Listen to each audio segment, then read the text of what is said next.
Pakistan were working to bridge the gap between the two countries to return to an interim ceasefire deal. The comments came after neither the U.S. nor Iran reported carrying out any attacks for 3 straight days. The AP's Donna Warder has more. After nearly 2 weeks of intensified bombing, the U.S. military has paused its airstrikes on Iran during diplomatic efforts to try to avert a return to an all-out war. A spokesman for the Islamic Republic of Iran Army says on Iranian government TV that Iranian forces also have stopped their attacks, which he says were retaliatory because the U.S. had violated the Memorandum of Understanding. Israeli Prime Minister Benjamin Netanyahu says he'll discuss Iran with President Donald Trump when he's in Washington Monday for the funeral of U.S. Senator Lindsey Graham. But while Israel launched the war alongside the U.S. in February, it's been notably absent from renewed U.S. attacks over Iran's effective closure of the Strait of Hormuz. Donna Warder, Washington. In Seattle, police are still searching for a second suspect after gunfire erupted at a crowded food festival beneath Seattle's Space Needle yesterday. 3 people were killed and 4 others wounded, including a toddler. 1 suspect was apprehended at the scene. French President Emmanuel Macron has held a crisis meeting focusing on the uncontrolled wildfires that have forced more than 250,000 people to flee their homes. World shares were mostly higher today, and oil prices slipped nearly 7%. More stories at apnews.com. This is AP News. Former President Barack Obama surprised the WNBA All-Stars at their practice at his presidential center. Everybody say cheese, come on. Obama walked in from a side door, much to the surprise of the 22 All-Stars. All of you are extraordinary. And I could not be bigger fans. This was the first professional sport to use the basketball court at the center, which opened in June. Obama was the first sitting U.S. president to attend a WNBA game when he and his daughter Sasha sat courtside in 2010 for a Washington Mystics game. The way the game has been going lately, the way it's been picking up, and people paying attention to your excellence, I think has been something for basketball fans generally. A sight to see. He's also hosted many of them at the White House after they either won WNBA championships or NCAA titles. I'm Haya Panjwani. And I'm Marcela Sanchez. From energy to public health, extreme weather, the economy, and more, Climate Connections makes the global local. Hear it weekdays during the Tom Hartman program and during Joan Esposito, live, local, and progressive. Right here on WCPT 820, Chicago's Progressive Talk, where facts matter. Alexa, play WCPT. WCPT from TuneIn. Welcome to Choose Views with Richard Chu. Get ready to dive into a world of insightful conversations and thought-provoking discussions. As progressives, our job is to have an all-inclusive, full-on assault with all of our players. A show that focuses on moving our political, social, economic, gender, and cultural conversation forward. And all of our players means all of our players. It's Choose Views. And now, here's your host, Richard Chu. Good Monday morning, political fighters. Welcome to the July 27th, 2026 edition of Choose Views. Our number is 773-763-9278. Find my show on Facebook Live, TuneIn Radio, and YouTube. You can email me at richard@wcpt820.com and follow me on all the socials under Choose Views. Catch all of our shows by subscribing to our WCPT podcast on Apple Podcast, Spotify, Amazon Music, and iHeartRadio. There you can get Choose Views, featured interviews, Joan Esposito, live, local and progressive, driving it home with Patty Vasquez. It's The Democracy Stupid with Edwin Eisendrath, Out Chicago, and our other great shows and interviews. In the evenings, catch the Politics Bar, the Matt McNeil Show, and the Gailey Show, and make your way over to heartlandsignal.com so let me just get to that. Get over there to Heartland Signal, because Radio Free America, it's a great article by Aaron Kleinman. Are political nonprofits the part of the establishment? I won't give you too much of a tip on it, but it's a great article. Former nonprofit executives campaigning as anti-establishment outsiders. Are they the part of the problem because they're still insiders? Check it out. It's a great article by Aaron Kleinman at heartlandsignal.com.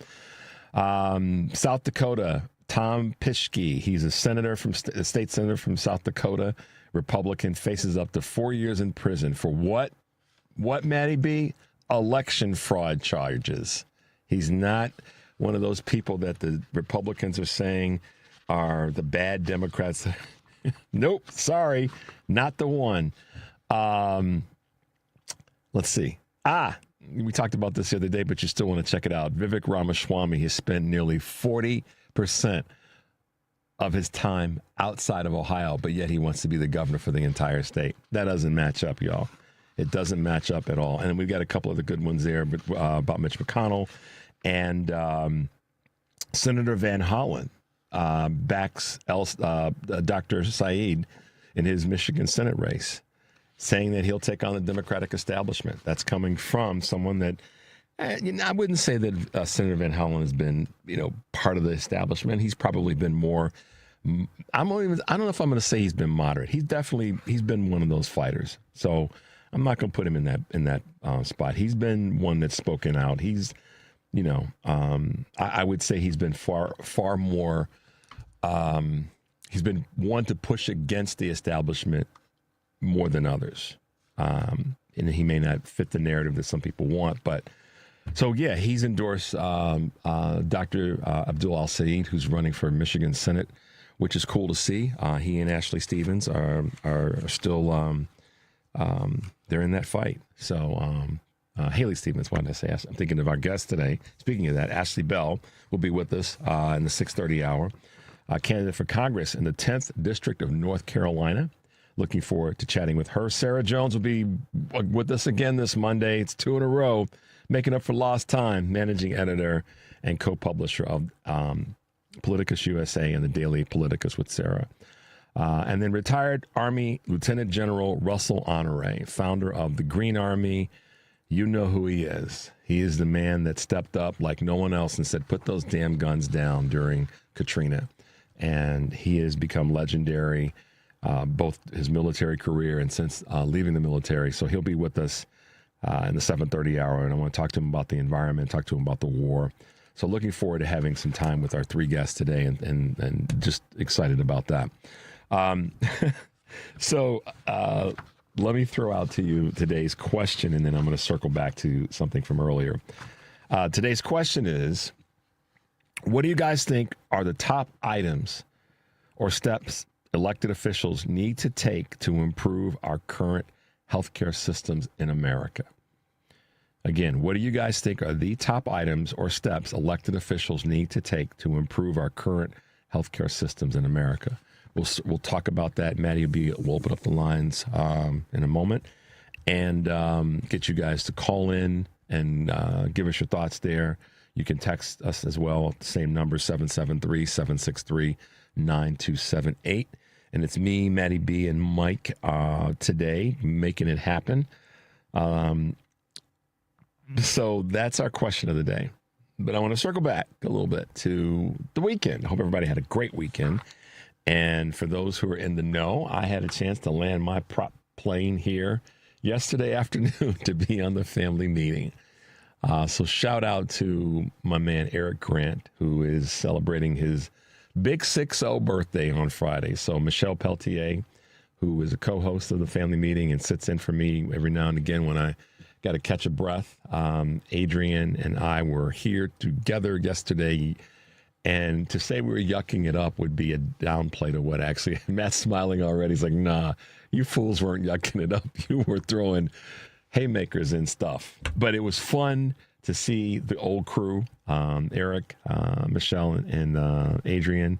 And of course, Tiffany and Stella were here. So happy birthday to my man, Eric. I know I'll say it again on Friday, his actual birthday. And yes, we're putting his business in the street, but when you love somebody, you care about them and you respect them, you want to make sure that they're honored. And he made it to 60, so that's a big deal. It's a big deal for any of us to make it to 60. And we're grateful when we make it to 60 and beyond. So kudos to Adrian and to Michelle. But I also want to say one of the things that we talked about yesterday in the show, you guys can grab that by going to the Family Meetings website. We talked about the importance of people taking responsibility for where they are when it comes to social issues, and more specifically, where they are when it comes to dealing with their own racial bias, and that it is your responsibility as an individual when it comes to issues, whether it be race, whether it be gender, and all the rest. But let's take on those two. We all have to do the work. We all have to ask ourselves, what could I be doing better? What should I be more mindful of? Who out there might need my help when it comes to race and gender? Because I'm telling you, when we scratch away all the things that are going on right now in the country, you could find a path that leads back to how race and gender play a key role, and not in necessarily the best of ways, in being something that holds our country back. I said this a couple of weeks ago, about the reason that we don't have the best health care on the planet, that we don't have some of the other safety nets in place for everybody, is because of racism. The reason that we don't have good infrastructure in all communities is not because we don't have the money. It's not because we have the money. We definitely have the money. It's because of racism. And in some cases, some could say because of gender, but I'm going to stay in the race lane. And we can go back and look at the historical data that says that many times legislation was blocked because certain parties in our country, local, state, and national parties, politically, socially, business, did not want other folks to have the ability to have access to benefits like health care, like education, better wages. I know from all the data that the reason that we're still stuck on stupid with a minimum wage conversation is because it's going to uplift people that don't look like the folks who are running the majority of the Fortune 1000 companies in America. It's not my opinion. Look at the data. We keep repeating the same excuse. Well, if we do that, then we can't do. And it's always about taking care of, somebody else other than the people who need it the most. That's a fact. So we talked about this yesterday in terms of the components around race. It ultimately is, you got to take responsibility for the behavior that you exhibit, or the things that you don't stand up for when it comes to race and gender in America. If you don't, it lands in your lap. And sometimes that's as simple as asking people, what can I do? So if you're not of color, if you're not black or of other cultural communities that are of color, and you don't know, then ask somebody. They'll tell you. They'll tell you, here's what you need to do or not do to help improve our racial dynamic in this country and our gender dynamic in this country. Seriously, it's not complicated. So we had some fun with that and a bunch of other things, and talking about who our favorite vocalists were, singers are, voices were. And like always, a family meeting does such a great job of just having fun and a crazy A time. So we're going to take a quick break. The number is 773-763-9278. You're listening to Choose Views on WCPT AM 820 in Chicago and WARR 1520 AM and 103.5 FM from Warren County, North Carolina, and AM 950, the progressive voice of Minnesota. I'm Richard Chu, and we'll be right back.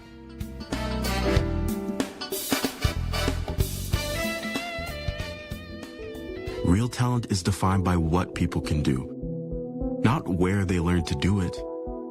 So by stopping at the education section of a resume, you might throw away the perfect hire. You might miss someone who has valuable skills to offer to help your business thrive right now and in the future. Because the truth is this: Skills First Hiring helps you see talent others miss, like more than 70 million stars, skilled through alternative routes. When you let their story unfold, you gain a competitive advantage, because hiring managers who start with skills are 60% more likely to find a successful hire. See the real person, complete. See what others miss. Hire skills first. Learn why it's a competitive advantage at tearthepaperceiling.org. Brought to you by Opportunity at Work and the Ad Council. Chicago's Progressive Talk, WCPT 820, where facts matter.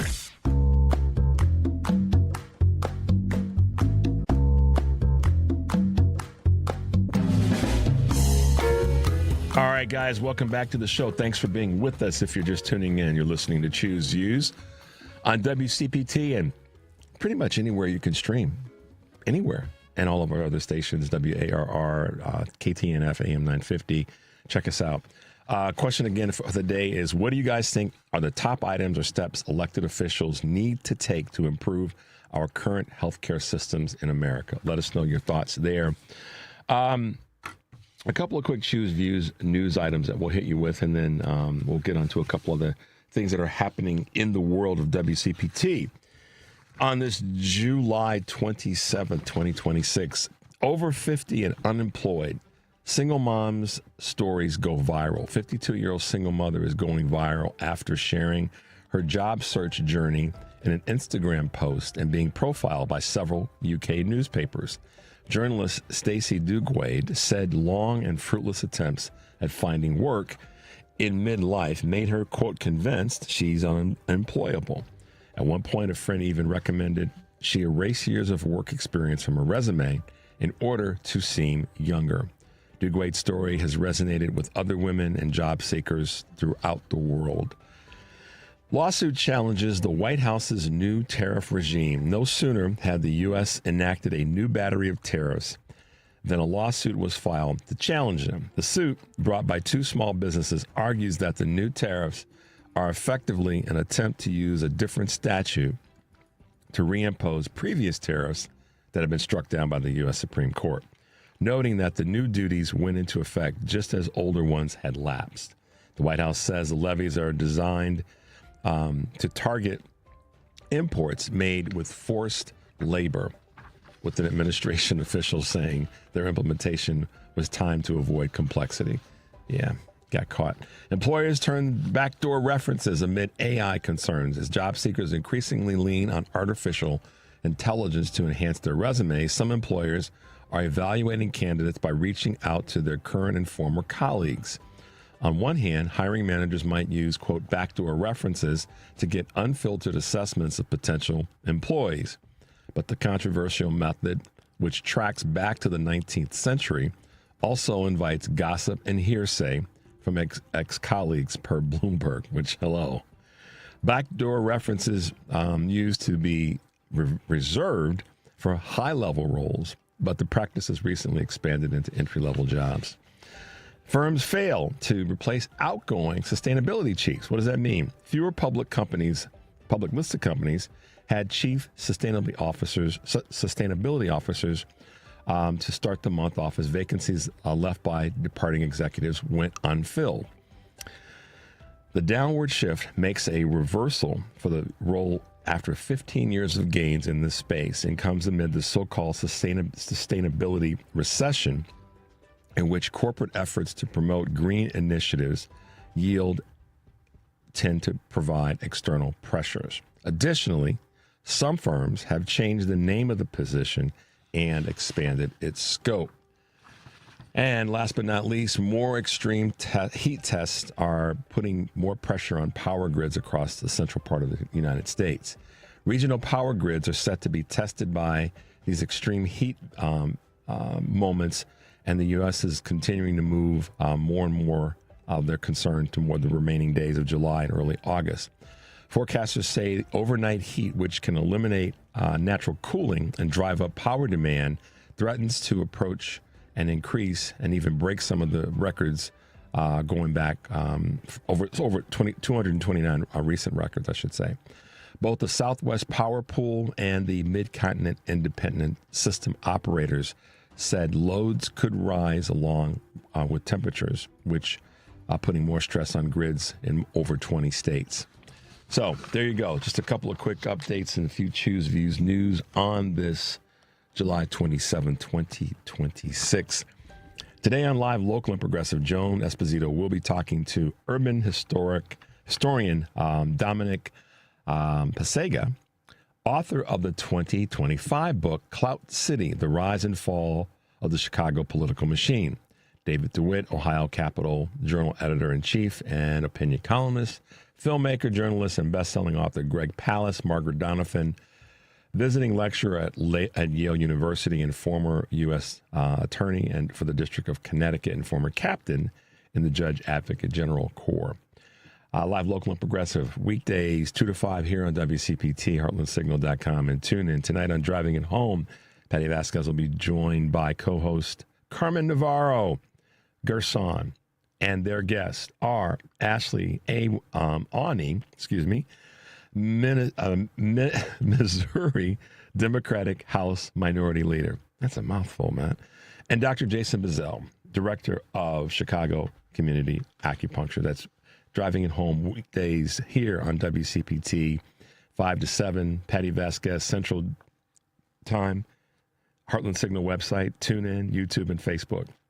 There you go. We'll get that eventually. And then tomorrow on Choose Views, I'll be joined by William Elliott Hazelgrove, author of the brand new book, Camp Mystic Flood, A Story of Tragedy and Heroism. Curtis Hertel, chairman of the Democratic Party in Michigan, and Dr. Teresa Brooks, physician and 2026 candidate for Michigan State Senate.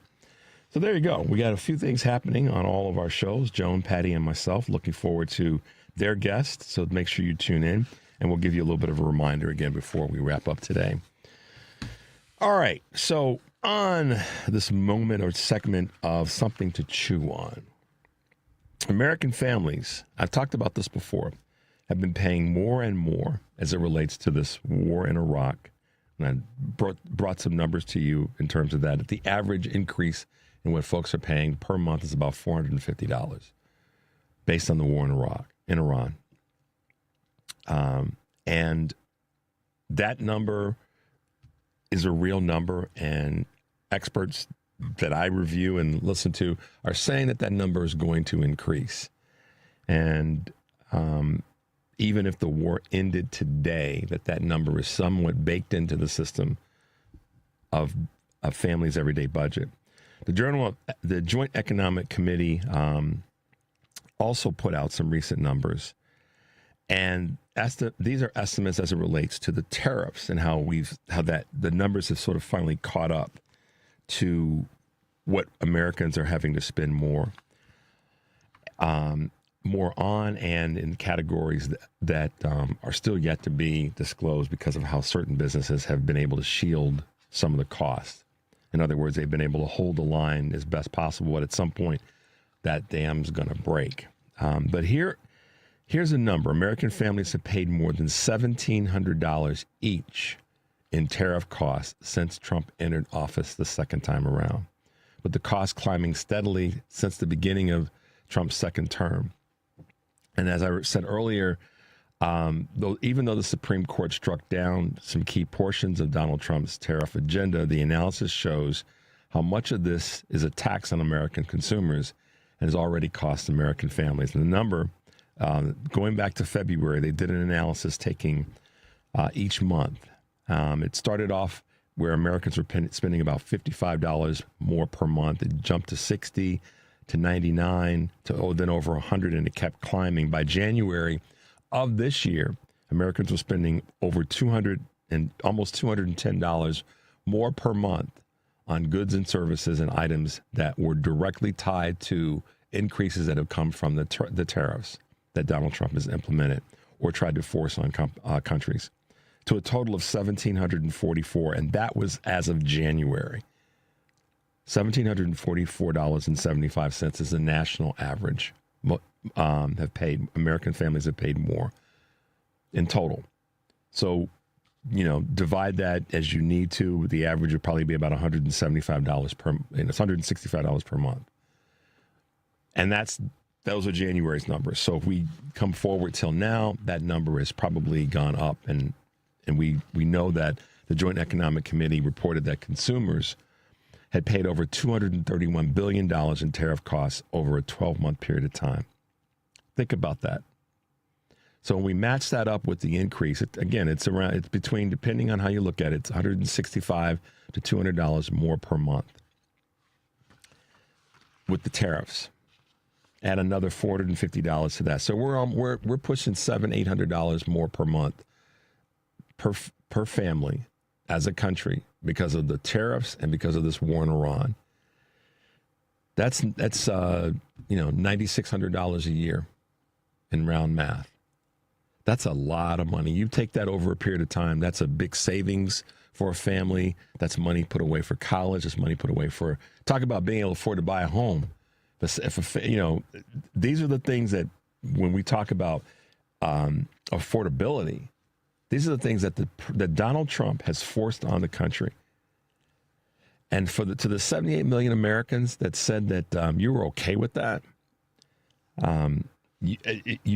you're either lying to yourself or you're financially irresponsible. There's no, and maybe a third is you just want to see other people that are not like you be in some sort of pain or discomfort. If you're okay with $800 more to your budget, and you said that you were voting for him because he was going to fix things economically on day one, somebody's lying. I don't know who it is, but somebody's lying. So you probably need to review that and determine if it's you or if you got lied to and you just, you took it. But there you go. The round numbers are about $800 per month that American families are having to spend more because of the tariffs that Donald Trump has been forcing on businesses, on our allies and others, and that he has caused in terms of increase as a result of this self-proclaimed Donald Trump war. That's what it's all about. It's on him, and it's on the GOP. So my little nugget of the day, be careful what you ask for, GOP. You got it. Let's take a quick break. The number is 773-763-9278. You are listening to Choose Views on WCPT, AM 820 in Chicago, and WARR 1520 AM and 103.5 FM from Warren County, North Carolina, and our good friends at AM 950, the progressive voice of Minnesota. I'm Richard Chu. When we come back, we'll be talking with Ashley Bell for Congress down in the great state of North Carolina. I'm Richard Chu. We'll be right back.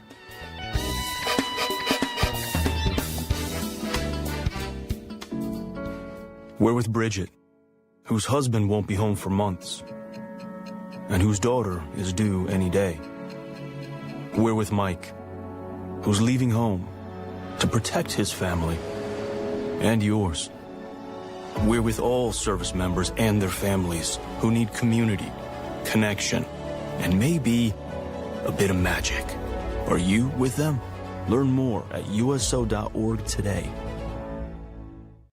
And we're live here outside the Perez family home, just waiting for and there they go. Almost on time this morning. Mom is coming out the front door strong with a double-arm kid carry. Looks like Dad has the bags. Daughter is bringing up the rear.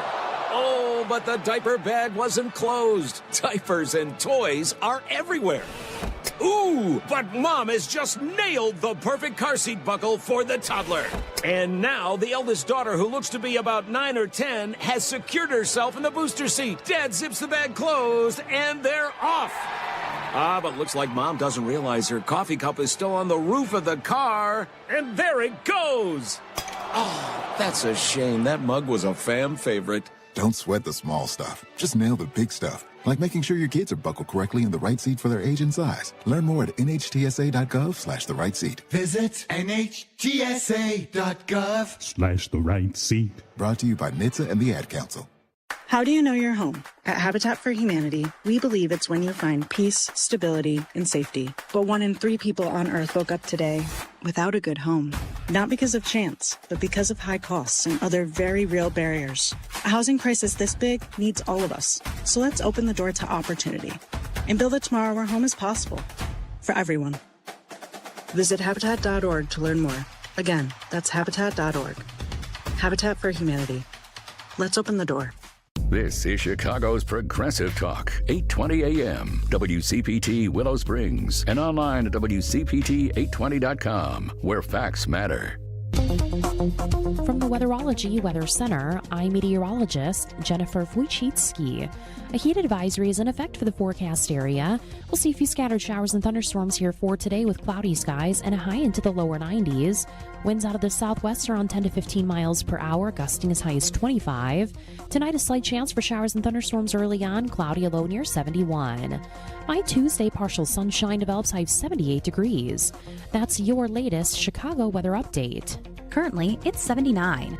Because facts matter. You are listening to WCPT 820.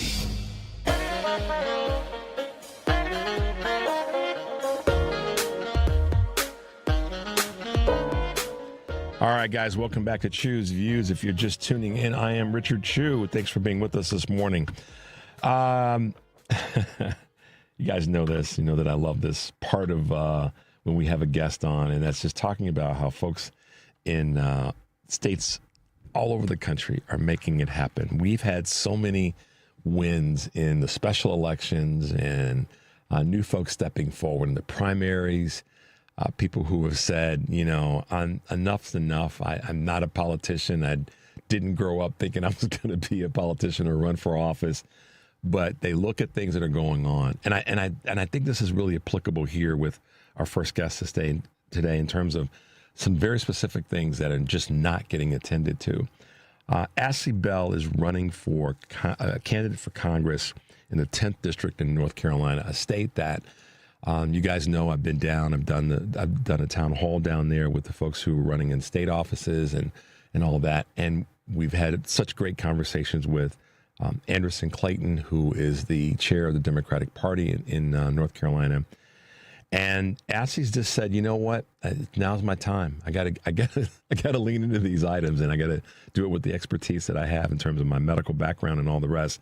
So welcome to Choose Views this morning, Ashley. Welcome to the show. Thank you. I'm glad to be here. Absolutely. So take a moment. This is your first time with us, so I don't want to be the one to read your biography. Give us your autobiography. Tell us a little bit about you, about your background, and why you decided that it was time to get in this race. Okay.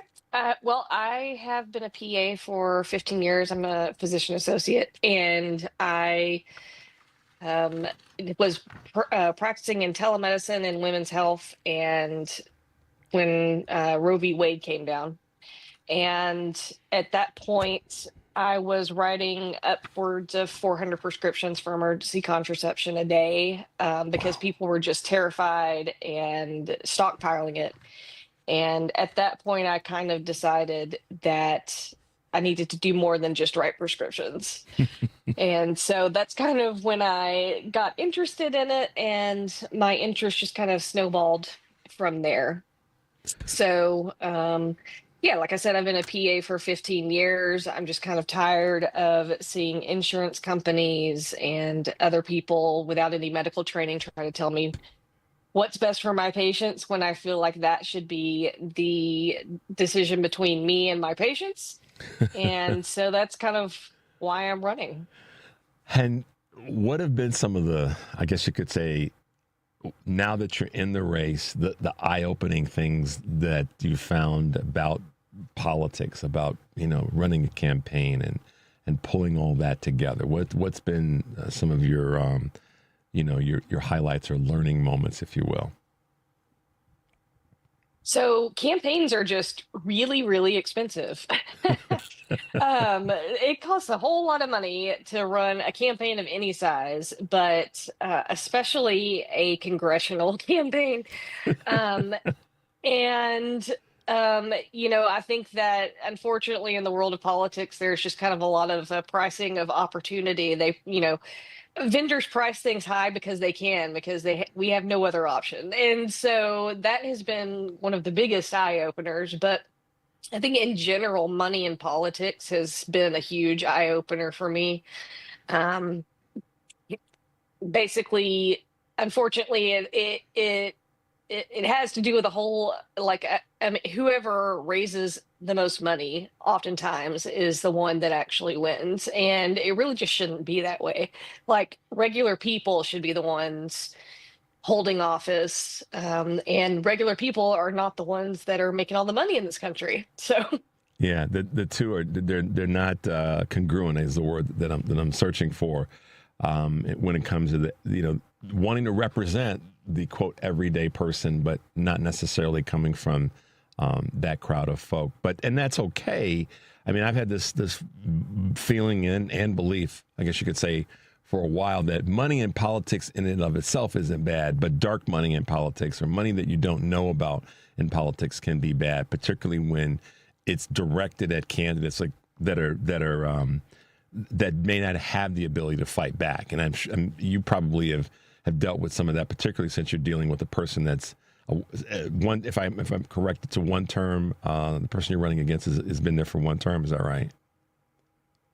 Correct. Mm-hmm. And so are they, from what you can tell, are they well funded, or what's kind of been some of your observations about the type of money or resources that they're spending, that he's spending? So I'm running against Pat Harrigan, who is an firearms dealer, firearms manufacturer and firearms dealer. And he is not originally from North Carolina. He's from San Diego. And from what I can tell, he was actually, the Republican Party essentially purchased our district for him. Mm-hmm. He ran in another district the first time he ran, and was defeated by our now Attorney General, Jeff Jackson. Once they gerrymandered us for, I don't know, the 24th time in the last like 3 years, he was moved into our district, and he is much better funded than I am. I can tell you that. Yeah. So one of the things that you really wanted to bring attention to, and it was part of my intro of you, is you want to make sure that some real attention, energy is put behind revamping our healthcare system. And let our listeners know a little bit more about some of your thoughts in there, what's kind of wrong with it. And you were, knowing that I'd be talking with you today, it kind of were the inspiration around I have a question of the day that I ask our audience, and what do you think are the top items or steps elected officials need to take to improve our current healthcare systems in America? I know, based on your experience and your inside knowledge, that you've got some observations and some things that maybe can't be done, but some things that not only can be, but have to be done yesterday. What does that look like? Take a couple moments and share that with us.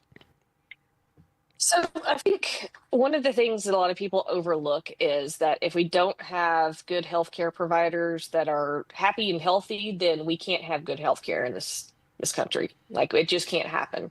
And so people, talk about insurance companies, and they talk about access, and they talk about salaries and all those kinds of things. But we have a major issue in this country with healthcare providers leaving the profession in very large numbers. I mean, a lot of this happened around COVID, but it just has continued to get worse.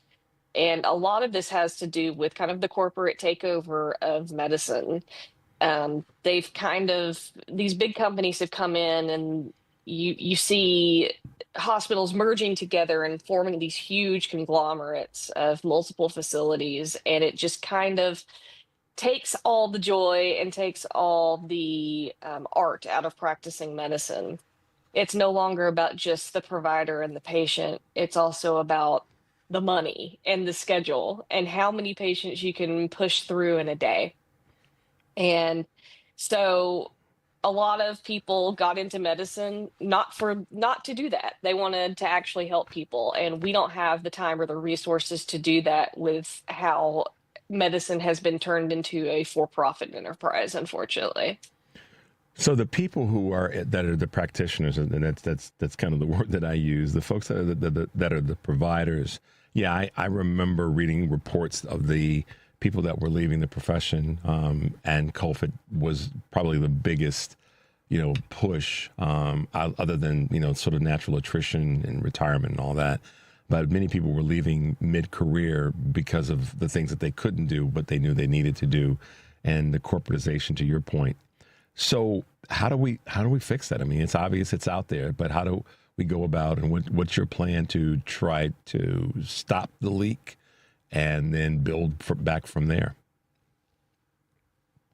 Well, I think a lot of it starts with getting corporate influence out of medicine. And, that's not something that's going to happen overnight. It's a proven fact that when these corporate entities take over healthcare facilities, that the quality of care goes down. And the satisfaction for not only patients, but providers also goes down.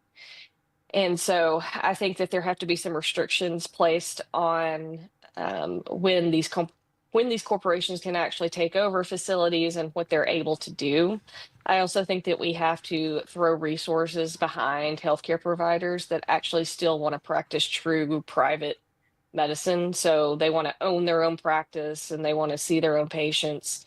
And unfortunately, in our system currently, it's just not affordable or feasible a lot of times for people to be able to do that. And so I think that we need to throw more resources, more grants behind providers who want to do things like that, so that we kind of get back to not necessarily the old way of doing medicine, because medicine is just an ever evolving thing, but we need to get back to why people got into medicine in the first place.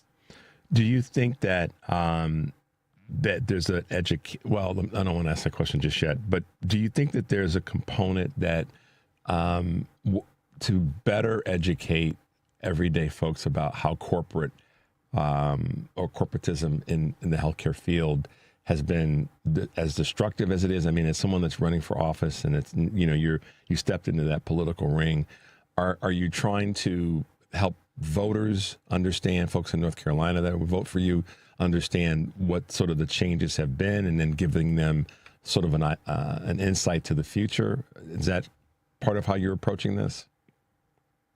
That's part of it. I think that if we can all talk about it. If we're, in healthcare, we can all talk about what we're seeing. But I think also that people who use the healthcare system can see it as well. Like, they don't even necessarily need us to tell them, like, the healthcare quality has gone down. Like, big facilities are focused on profit, and they're focused on pushing you through as fast as possible. And so you can see that from your end without any medical training or anything.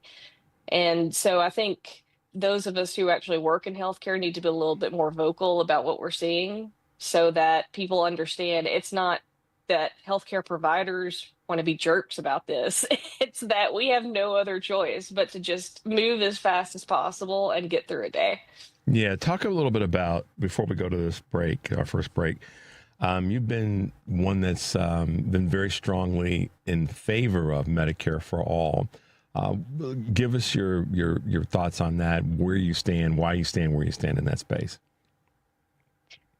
I just think that anybody in this country should not have to worry about where their healthcare is coming from. I just think that if we are supposedly the greatest country in the world, that should not be a concern. You shouldn't have to worry about potentially losing everything because you get sick.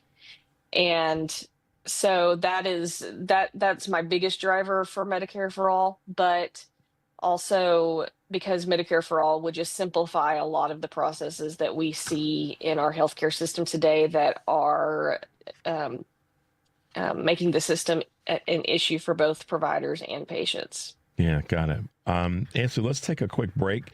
The number is 773-763-9278. You're listening to Choose Views on WCPT, AM 820 in Chicago, and WARR 1520 AM and 103.5 FM from Warren County, North Carolina, and AM 950, the progressive voice of Minnesota. I'm Richard Chu, talking with candidate for North Carolina's 10th Congressional District, Ashley Bell. We'll be right back.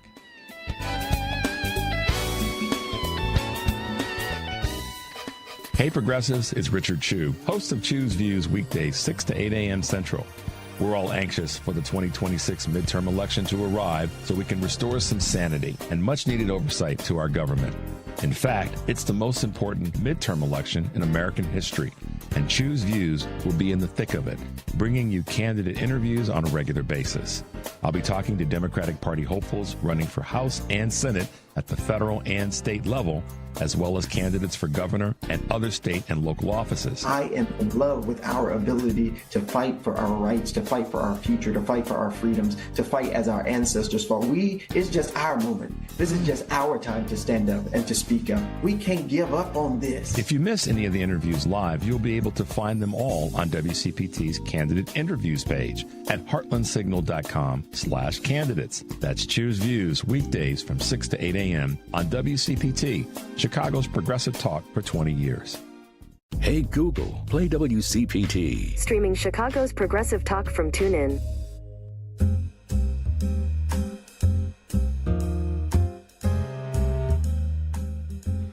All right, guys, welcome back to Chew's Views. If you're just tuning in, I'm Richard Chew. And this morning we are talking with Ashley Bell, who is running for Congress in North Carolina's 10th Congressional District. Her background as a physician associate and educator have made her uniquely qualified to run for this seat and push back on, as she said, and I would agree, someone that was sort of parachuted in, those are my words, but parachuted into North Carolina as a candidate that has been in the seat for the past 2 years. And we, throughout the country, Ashley, recognize that that's happening, where there's folks that have the money, they have the access, the resources, all those things, and they're just, parachuting into a community. They don't really know the community. And, once they pass the litmus test of having been there long enough to be considered a resident, then they run. And that's certainly driven by money and politics more than anything else.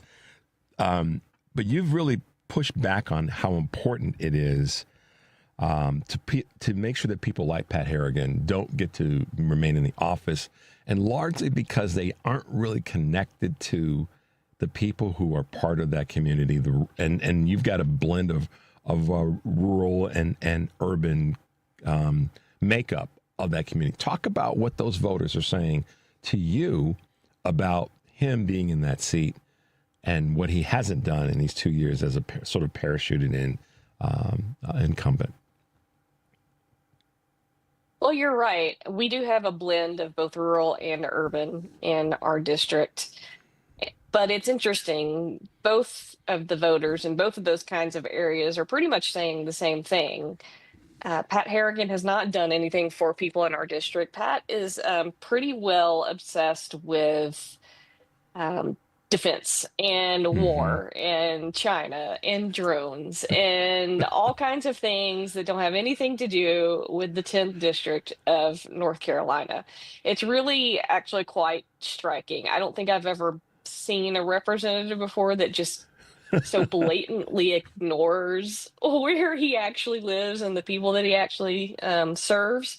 He has never done an in-person town hall. He did something kind of at the beginning of his term where they called it a town hall, and then they decided that it wasn't a town hall. It was just kind of an office opening. And so people showed up with signs, and he got really mad at this one elderly lady who had a little sign on a styrofoam cooler top and called her violent and said that there was an angry mob. And I mean, they probably were an angry mob after he left and disappeared and wouldn't talk to his people. But he does these telephone town halls where he can screen the questions that he takes.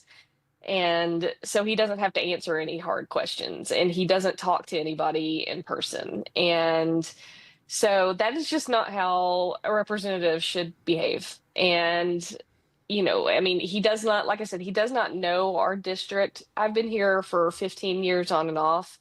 And regardless of whether people are in the rural or urban areas, it is interesting to see kind of how people in those two settings have kind of come together and are all kind of saying the same thing now. It's interesting. You were describing him in terms of, his weapons manufacturing and his the whole thing around military and such, and it seems like he, from what I've read, and I know about that clip you were talking about, he hasn't left the military and served to then actually serve the community. He still feels like it's war games for him, and many of the things that I've read and that have been written about him. And again, some of the videos. I mean, YouTube is a real interesting tool, depending on how you use it, because it's out there. It's out there for a long time. But he's stuck in that mode, but not actually helping everyday folks that are there in the community. And I think that, you're right. He would rather spend his time denigrating people in the community than actually helping them, at least from what I've read and what I've seen. Yeah, correct. He actually did an interview a few days ago on CNN where he talked for 16 minutes about the war in Iran. And you could tell that, he's not stupid. He's a smart guy. No, He's got a lot of experience in the military. Well, let's put it this way, Ashley. Let's put it this way. Yeah. He's got an education. Yeah. I'm not going to say he's a smart guy. He's been educated. So I'm sorry. I just had to throw that in. Yeah.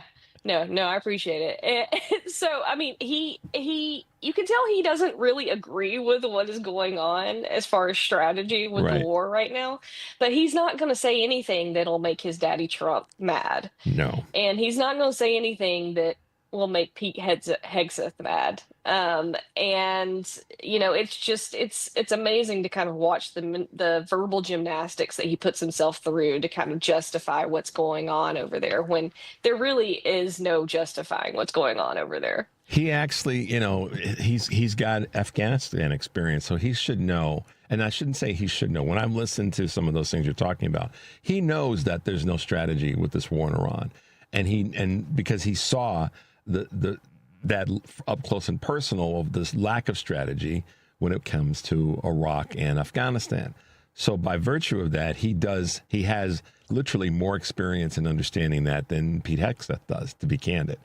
But you're right. He can't and won't say it because he's too worried about upsetting Daddy Trump. I love the way you put that. That's good, Ashley. I might have to steal that one for a few shows. Yeah, feel free.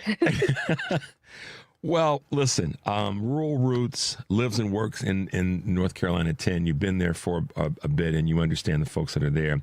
And one of your other areas of concern, and one that you've been leaning into, actually a couple, are affordability and some economic relief. And I think that, like so many folks that are running for office right now, affordability is not just a throwaway word. It has meaning in the community. What's been your conversations when you talk to people that they're having real struggles? I talked about this earlier. $800 a month is the net number, the cost of this war and the cost of the tariffs on everyday families in America per month. What are you hearing? And then when you think about that, when you walk away from a town hall or a conversation with people, that you say, this is what I've got to be able to do to affect that in a positive way. Yeah, nobody can afford to do pretty much anything. I mean, gas is through the roof. I think the cheapest I've seen it here lately is about $3.79. People have to drive to get to work around here. We don't have a lot of jobs that are just walkable, especially in these rural areas. And so it puts a big burden on people who live in those areas to actually get to work. And, groceries, everything is just too expensive.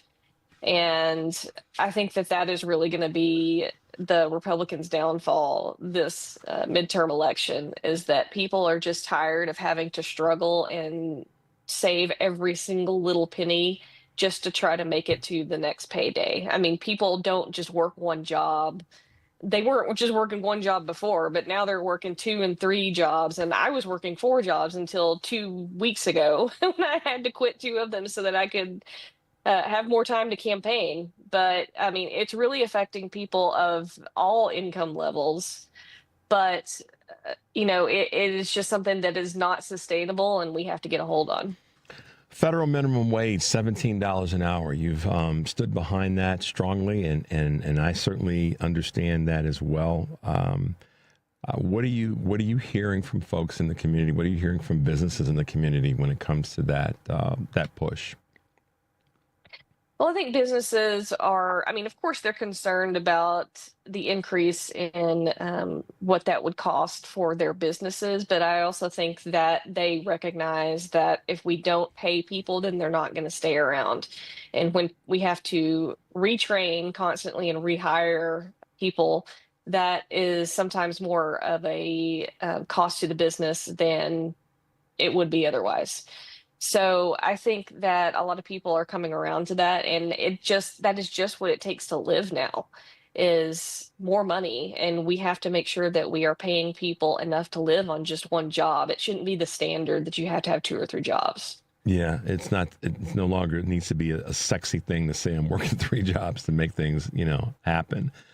Ashley, yeah. It's been great to have you with us briefly this morning, rather. Just take a little bit as we wrap up to tell our audience all over the country a couple things, a little bit more about, kind of your final push, but also What do you want to see and be able to do for voters right there in the district if you become the next congressperson there? What I really want to do immediately is just try to end the chaos. Like, I think everybody wakes up in the morning and is like, well, what fresh hell awaits me today? I know I do. But I think just like ending the chaos would be a good start. But I also think we have to reinstate some of these things that were making people's lives easier, just to kind of get things back on track, like reinstating the ACA credits and stopping these tariffs and trying to give people some immediate relief while we try to put everything back together. And when I say putting it back together, I don't mean putting it back exactly the way it was, because obviously that's what got us in this position in the first place. So I think that is my immediate focus, is getting people back to a livable condition. And then we can start to work on actually making things better. And I would also just say to people who are progressives and other candidates who are progressives, just be proud to be progressives. Like, we are the ones who are on the right side of history here. We're the ones who are fighting for the people in our district. We should not be ashamed of that. We don't need to let the other side make us feel bad for basically asking for what actual people deserve. Yeah. So I think that is just something that we need to keep in mind and kind of keep as our North Star. Absolutely. Ashley Bell for Congress, y'all. She's running in the 10th district in North Carolina. Proud to have you with us this morning. Keep up the good fight. We'll try to have you back again and keep this train moving forward. Thanks, Ashley, for being with us this morning. Thanks for having me. Absolutely. Okay, guys, let's take a quick break. You're listening to Choose Views on WCPT, AM 820 in Chicago, WARR 1520 AM and 103.5 FM from Warren County, North Carolina, and our good friends at AM 950, the progressive voice of Minnesota. I'm Richard Chu. When we come back, we'll be talking with Sarah Jones from the PoliticusUSA. I'm Richard Chu. We'll be right back.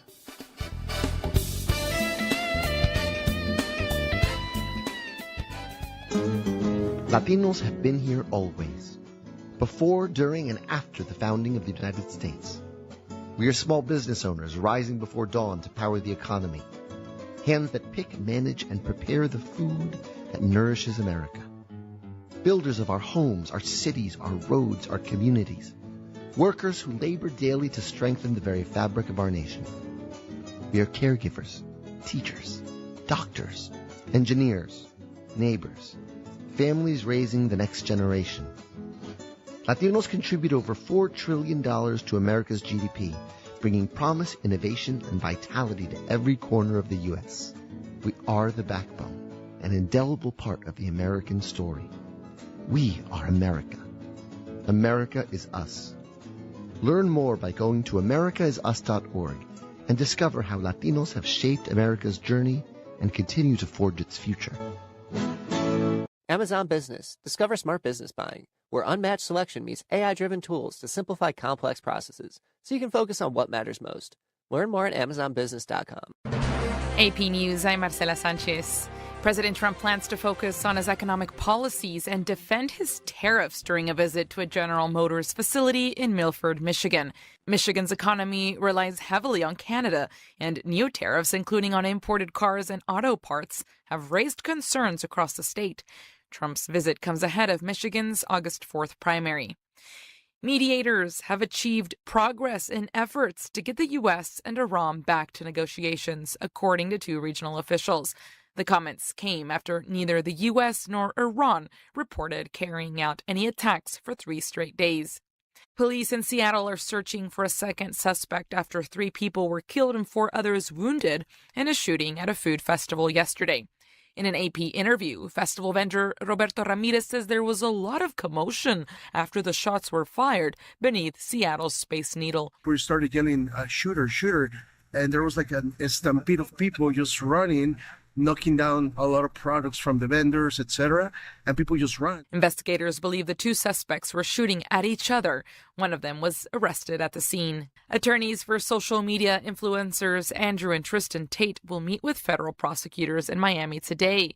They're aiming to work out a schedule for the potentially months-long process of fighting extradition to the United Kingdom, where the brothers are accused of rape and sex trafficking. The AP's Charles de Ledesma has more. A date for a bond hearing and other legal details will likely be set Monday. The dates are being held in federal detention across the street from the courthouse. They aren't required to attend Monday's conference, and their attorneys say they're not planning to be there. The brothers have consistently denied allegations of abuse and human trafficking, claiming their violent and misogynistic statements have been taken out of context. I'm Charles de Ledesma. This is AP News. AP correspondent Ed Donahue reports on the expansion of a parasite outbreak. An outbreak of a diarrhea-causing parasite is linked to 4 more states. The CDC now says the outbreak of Cyclospora, first linked to shredded lettuce served at Taco Bell's, now includes Illinois, Kansas, Oklahoma, and Pennsylvania. The FDA says the lettuce was traced to Taylor Farms. It was recalling iceberg lettuce grown in central Mexico. President Trump was asked about the outbreak. We're going to put a major tariff on Mexico because of the lettuce. The government says the number of cases linked to the lettuce is now around 2,000. At least 98 people had to go to the hospital. No one has died. Cases were also reported in Indiana, Kentucky, Michigan, Ohio, and West Virginia. Ed Donahue, Washington. More on this and other stories at apnews.com. I'm Marcela Sanchez, AP News. This is 820 AM, WCPT Willow Springs, and streaming worldwide at WCPT820.com. We are Chicago's progressive talk, where facts matter. Now, your WCPT 820 weather update. From the Weatherology Weather Center, I'm meteorologist Jennifer Wojcicki. A heat advisory is in effect for the forecast area. We'll see a few scattered showers and thunderstorms here for today with cloudy skies and a high into the lower 90s. Winds out of the southwest around 10 to 15 miles per hour, gusting as high as 25. Tonight, a slight chance for showers and thunderstorms early on, cloudy, a low near 71. By Tuesday, partial sunshine develops, high of 78 degrees. That's your latest Chicago weather update. Currently, it's 79. This is WCPT telling you how you can shop blue. The owners of Ben & Jerry's Ice Cream, Magnum Ice Cream Company, is currently silencing them. Now, why would they silence Ben & Jerry's? Oh yeah, that's right, because they were speaking negatively about the Trump administration and even prevented the company from releasing a flavor titled Peace in Gaza. Ben Cohen, the co-founder of Ben & Jerry's, has started a hashtag Free Ben & Jerry's to get their rights to speech back. Magnum Ice Cream Company owns several brands. So instead of talking about the brands that they own, let's talk about some ice cream companies that they don't own that are all for free speech. Johnny Pops, Dove Ice Cream, Tillamook, Häagen-Dazs. And for those of you who prefer frozen yogurt, Stonyfield. And if you still want to give Ben & Jerry's a chance, that's up to you. But make sure you only buy Ben & Jerry's and none of the other brands owned by Magnum Ice Cream Company. So maybe, just maybe, then they'll realize that people like their ice cream without a side of fascism. This has been WCPT telling you how you can shop blue. WCPT 820, Chicago's progressive talk, where facts matter.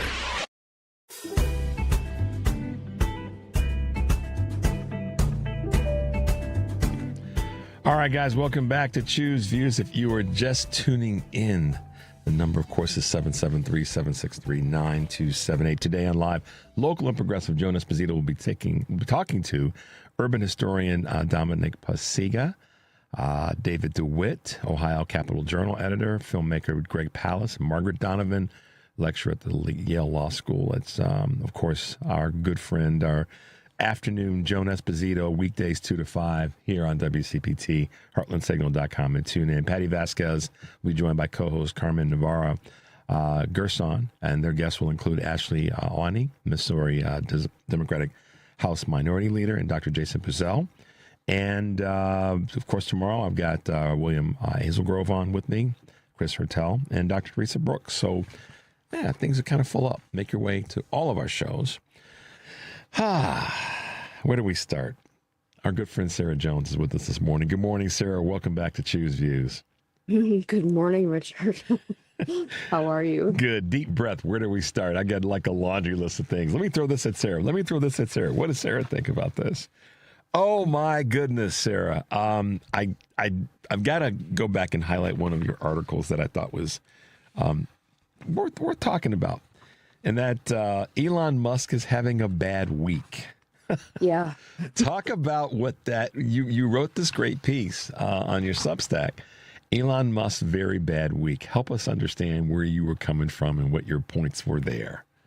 Well, overarchingly, I want people to understand that as much as Trump and Elon Musk and all of the tech bros act like they are inevitable in terms of their power grabs, what is actually happening is they are being rejected by the broader culture. And so Elon Musk had a very bad week in terms of, he first hit this trillionaire status, right, which was a big moment for him. But now both SpaceX and Tesla stocks slid to such an extent based on his overpromising, which is exactly what Donald Trump does. It's kind of the modus operandi of this group of tech oligarchs and sort of just power grabbers. It's how they are marketing themselves to the public, where they give all these crazy promises and then none of those things ever happen, but they somehow have gotten more into power by making these promises. So they're gliding on. Maybe it's partly the media coverage is why that's happening, because they are playing the way the media covers news right now. Mm-hmm. But then also, so Elon and his gang of, angry incels on X, formerly known as Twitter when it had a real life, they were predicting that the Odyssey was going to be this huge failure because they wouldn't, they use couched language to say these things, but their point was that because they cast a Black woman to play Helen of Troy, the most beautiful woman in the world, and she is, the actress they cast is, you could argue, and I would agree, that she is the most beautiful woman in the world, or at least one of them. And then they were mad that they cast a trans actor. So they ginned up all of this controversy. But guess what? The Odyssey ended up breaking records, and it's continuing to do so. And it's been well received by all of the critics. And, it just shows that they live in this echo chamber of rage and hatred of things that they don't really understand. And part of what I was writing about, is that fascists don't understand art. They always try to capture it because art is so powerful, and they can't capture it because they don't have what it takes to make art. So that's the other takeaway from all of this. But it's fun to watch. Right? It's fun to watch this, like their balloon being deflated. Yeah, he's not going to be hurting because he's not a trillionaire. So, a lot of people were probably saying, well, no tears for Elon because he's no longer a trillionaire. But two things that come to mind about that conversation. One is, you're right, the mainstream media, corporate media specifically, made a big A deal about him being a first trillionaire.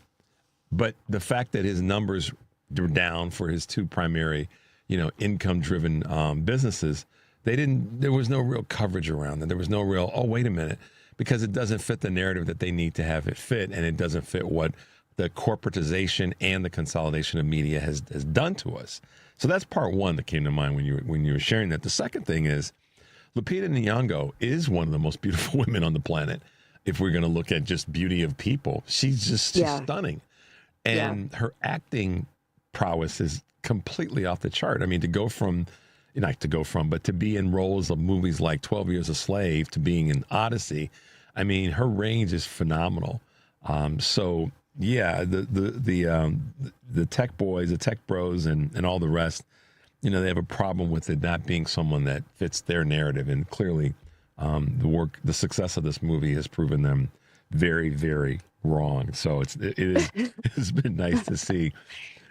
And it's like for me, I'm I was a member of the Screen Actors Guild. I also translated the Odyssey from Latin to English because why did I study Latin poetry? I don't know, but I did. And it hasn't been helpful, except for in this moment. And so these guys grousing out about, historical inaccuracies is just, it's just shows, it's like they don't even know what they're talking about. And that's, imagine, so that person is the richest person in the world, and he doesn't even bother to get basic information before he runs off on these, perhaps ketamine fueled rants that go on for, it seems like he's on there tweeting 24 hours a day, much like Donald Trump is on his social media. And I think that is also indicative of sort of where these guys are not okay. No. Well, did you? Okay, so I got to step into this for a couple minutes before we go to break and let you bat this one around, Sarah. But Donald Trump and the White House Correspondents' Dinner was quite an interesting, display of some sickness, some ill health, some cravenness, all kind of rolled into one big ball of disgusting decay, frankly. I mean, talk a little bit about what you saw and what your observations were around this White House dinner, the Correspondents' Dinner. Well, first of all, I do not, one of the policies that we enacted as soon as he won this latest election is that we weren't going to cover the things that he said anymore. Right. And I think that's really important because people need to focus on what he is doing instead of what he is saying.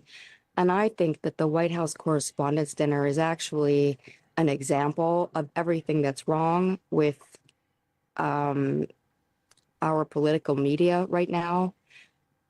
That being said, so I don't agree with even having this event anymore. I never agreed with having the event actually, but now it's very problematic. That being said, I think that this really showed not only his decay and his decline mentally, but that this is fundamentally someone who is a psychopath. And I'm not diagnosing him that willy-nilly. I'm going off experts who have said that. They have pointed out that he has spent his life denying, deceiving, deflecting, disparaging, and doubling down every time he's challenged. He doesn't have empathy. I think that the way he conducted himself was so shameful as to embarrass every person there for being involved in it. Anyone who is supporting him, and that includes, namely, the Republican lawmakers who right now are, heading to D.C. to push more of his dangerous policies and money for this war. When we are told that there is no money for health care, there's no money for food for children, and Donald Trump is defunding blue states out of pettiness and sickness. This is a sick man. And I don't find it funny, and I know people love to crack jokes about him and insult him. You know what? I wish I could find relief in those things. I just don't. I'm so grievously troubled by the impact he is having every second that he is president right now. People are dying. Yeah. And you look at what happened with USAID, which I wrote about, because it looks like Elon killed that because they were investigating what he did with the satellites that he gave to Ukraine, which he promised Russia didn't have access to, and Russia did have access to. Sure did. And so now millions of people's lives have been imperiled by that. And that was just this petty thing. And I think Elon Musk and Donald Trump both are psychopaths. And so right now we have psychopaths who have risen to global power and are impacting everyone's lives. And it's just so sickening and it's troubling. So I think what we saw from him at the White House Correspondents' Dinner is I think it displayed exactly what we all knew he was, but that ironically the media has been denying. Then he put it on for display for them. Yeah, all the ways in which they've tried to dodge it was actually, you know, in this event or at this event was on full display. Sarah, let's take a little bit of a break and get a shout out from one of a couple of our listeners. Jim particularly says, Sarah Jones on the show, love it. So shout out to you from one of our listeners. I figured I'd let you know. Let's take a quick break. Oh, thank you, Jim. Yeah, pretty cool, right? You're listening to Choose Views on WCPT AM 820 in Chicago and WARR 1520 AM and 103.5 FM from Warren County, North Carolina, and AM 950 KTNF, the progressive voice of Minnesota. I'm Richard Chu, talking with Sarah Jones, and we'll be right back. Progressive presents the Museum of You. We begin our tour with a unique piece, a relic from the early big screen television era. Remarkable. Next, we find a juicer, which historians believe has only ever been used once. And finally, compact discs from the emo era. A rare find indeed. Some things should be history, but until then, you could protect what's important to you and save by bundling your auto insurance with a renter's policy from Progressive. Progressive Casualty Insurance Company affiliates and other insurers. Not available in all states or situations. Don't let biased algorithms or degree screens or exclusive professional networks or stereotypes. Don't let anything keep you from discovering the half of the workforce who are stars. Workers skilled through alternative routes rather than a bachelor's degree. It's time to tear the paper ceiling and see the stars beyond it. Find out how you can make stars part of your talent strategy at tearthepaperceiling.org. Brought to you by Opportunity at Work and the Ad Council. This is WCPT 820, where facts matter.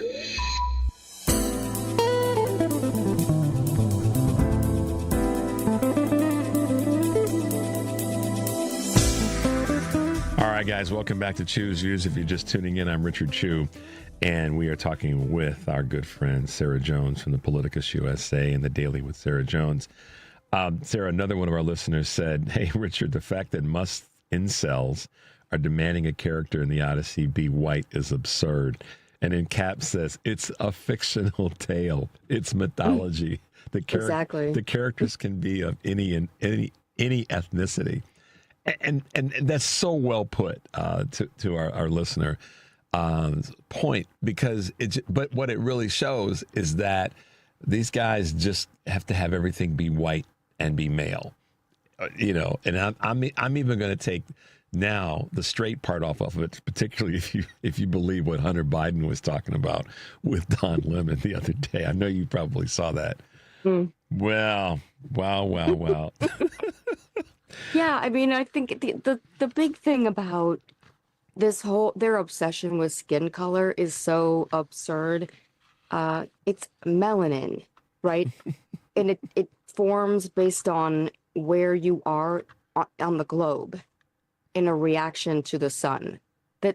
That's it. It has nothing to do with anything. And it's even weird, like, you know, Greece is further, you know, people are going to have darker skin just by sheer location. Like, I have never been able to figure out, like, how small of a person do you have to be to try so hard to push yourself up by pushing other people down based on really, it's almost like these guys are like grade school bullies looking for things that they can make themselves feel better about. Yep. By making other people somehow smaller than them. But, you know, maybe use something that isn't completely irrational, like skin color. You know, it's. And that's what Trump, that's the other part of what he displayed, is that need to be a bully and just to pick on people and to do it in a disgusting way that just continues to show that there is a sickness there, and it's not just his, you know, physical or physiological illness that he's dealing with. There's that clearly showed that there are some mental deficiencies that are going on. And the people who are choosing to still stand by his side or stand behind him or push his narrative, they, in our minds, are as sick, if not more.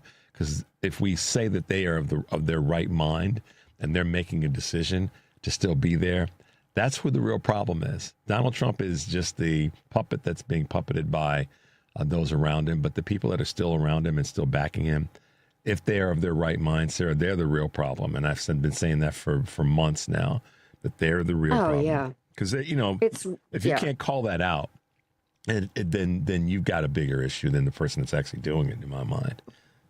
And the whole problem with the Republican Party is that they are incapable of shame, and so they see him as a vehicle through which to get all of these very far right, unpopular policies put into being, and roll back the country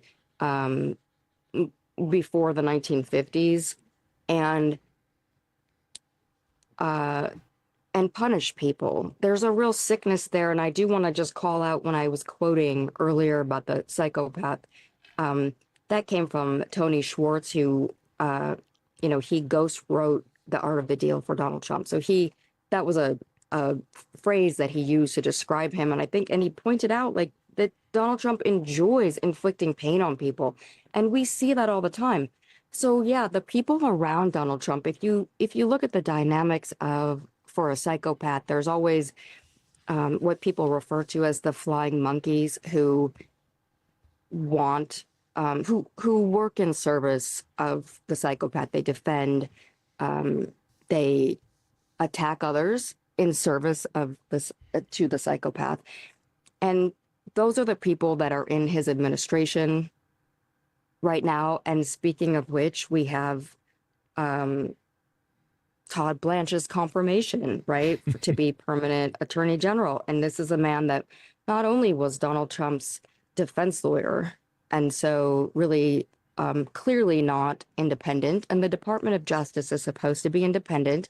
They have just unfurled a, banner of Donald Trump that apparently cost nearly $1 million.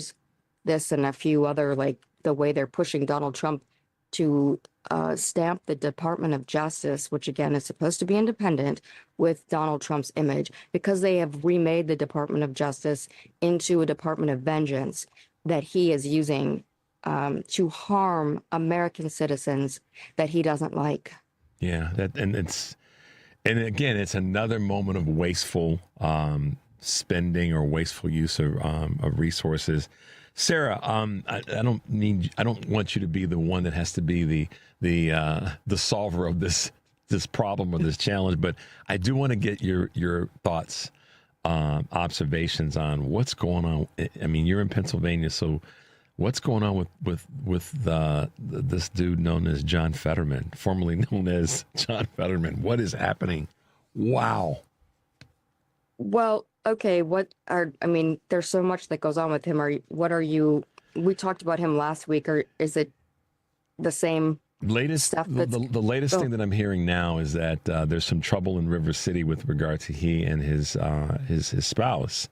And I don't know if that's true. I've vetted as best I could in the short amount of time that I read this, but apparently there are rumblings that because of the way in which he's been not acting mentally, but because of the way he's been treating the Democratic Party and the citizens that got him elected, that he's that they're looking at separating, from what I've read. Don't know to what extent that's going to happen, but I'm just curious what you may have heard in that space. I haven't heard that.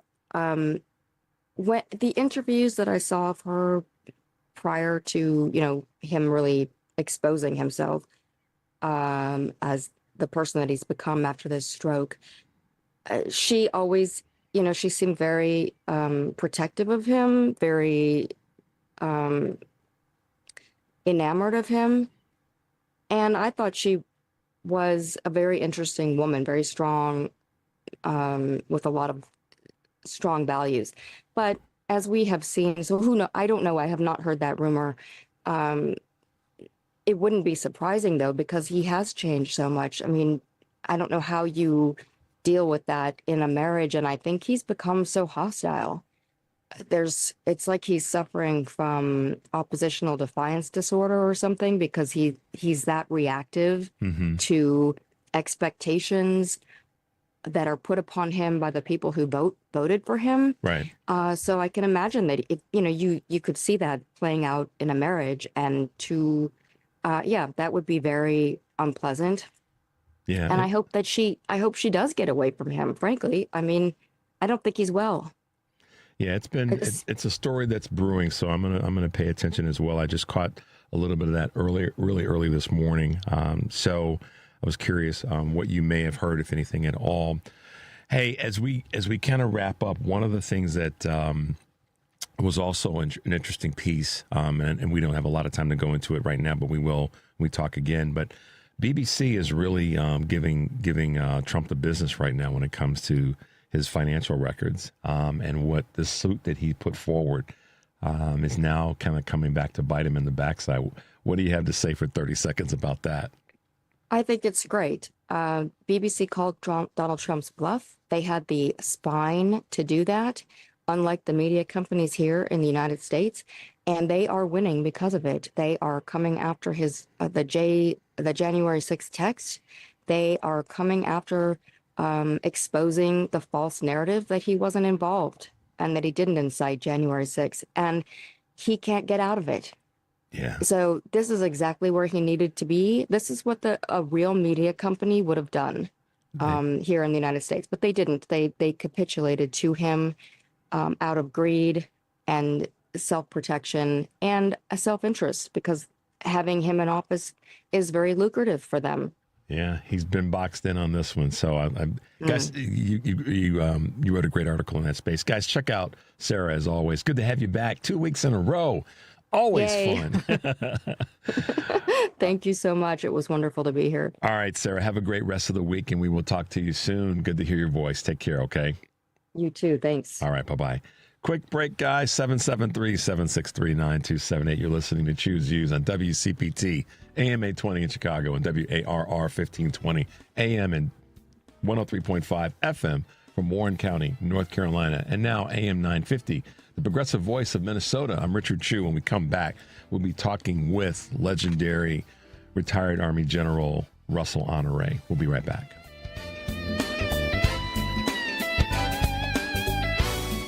Check up on health with Chris Whitting. How much does the use of electronic media reduce the amount of sleep your kids get?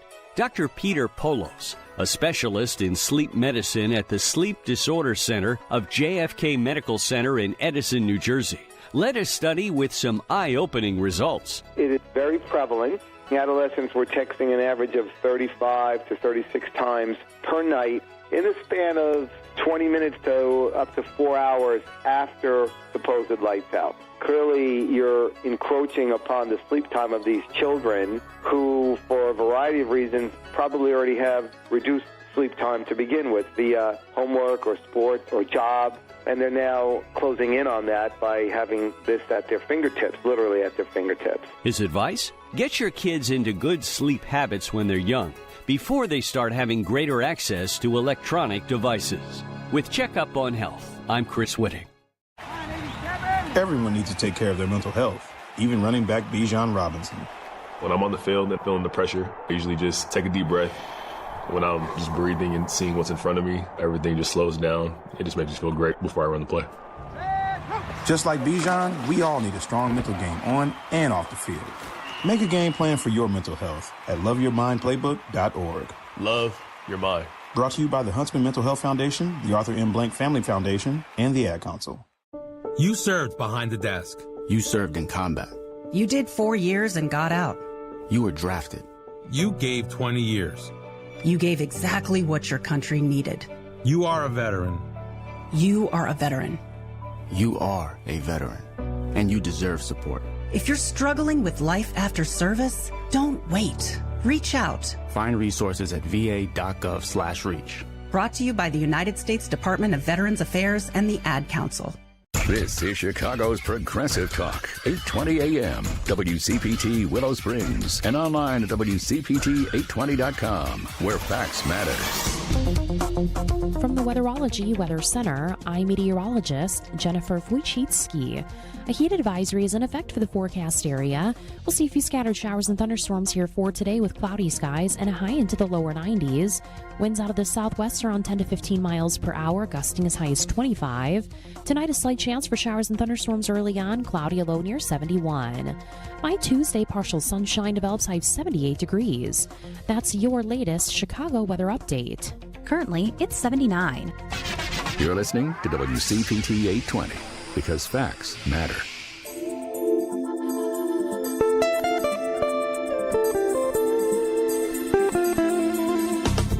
All right, guys, welcome back to Chu's Views. If you're just tuning in, I'm Richard Chu. Thanks for being with us. Thanks to Sarah Jones from PoliticusUSA, as well as Ashley Bell, who's running for Congress in North Carolina. One of our other great leaders who's been with us before, and it's always an honor to have him with us. Puts a big smile on my face to see him, is our wonderful Army Lieutenant General, retired Russel Honoré, is with us again. Good morning, General. Welcome back to the show. Hello, Mr. Chu. Hello, America. Ha-ha. Good morning. Good morning. What you drinking in that mug? I saw you tipping it up this morning. Coffee.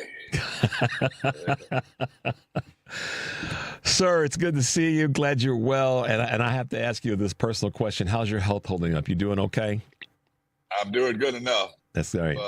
1947 model. I'm hanging in there. Bruised up a little bit, but you buffed out some of those bruises and you keep on running down the road, as the phrase goes. Yeah, just keep moving and take your meds and go see the doc. Yeah, don't be too proud to say something ain't feeling right and go get it checked out. That's right. Don't be too proud. Sir, it's good to see you as always, and I know our listeners are great to hear your voice. I'm going to dive into the deep end of the pool, as I say, and get right to it about something that is a strain on our country right now, and it's an embarrassment, and it's all the rest, and that's this doggone war in Iran. And I know you've probably been asked this question by a bunch of different folks, but as someone that served in the capacity that you have for such a long time and understands the importance of both tactical and strategic operations, neither seem to be the place here. Even the tactical, after this war has started, seems to be faltering. Talk to us about when you go from 10,000 feet down to 100 feet of observing this and placing your observations on it. What are you seeing, and how does it make you think and feel right now?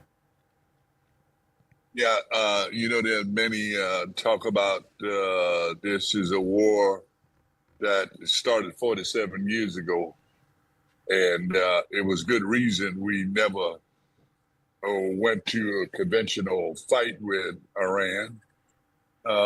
And the current folks will tell you, well, this is the only president that had the courage to do it for all the wrong reasons. His own cabinet told him, three of them are quoted as saying, this is not a good idea.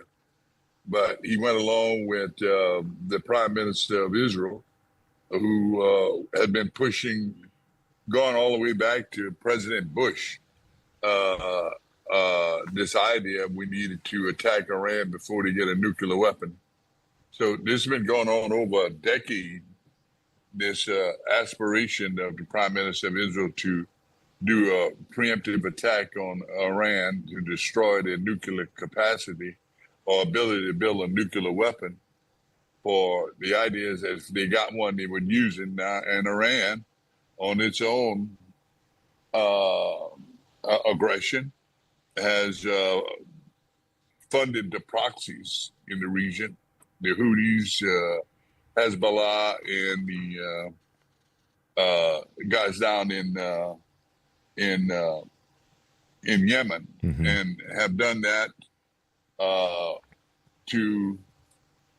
as their point of grievance against Israel and the great Satan, as they refer to us, the United States, on opposite ends of what's of interest in the Middle East.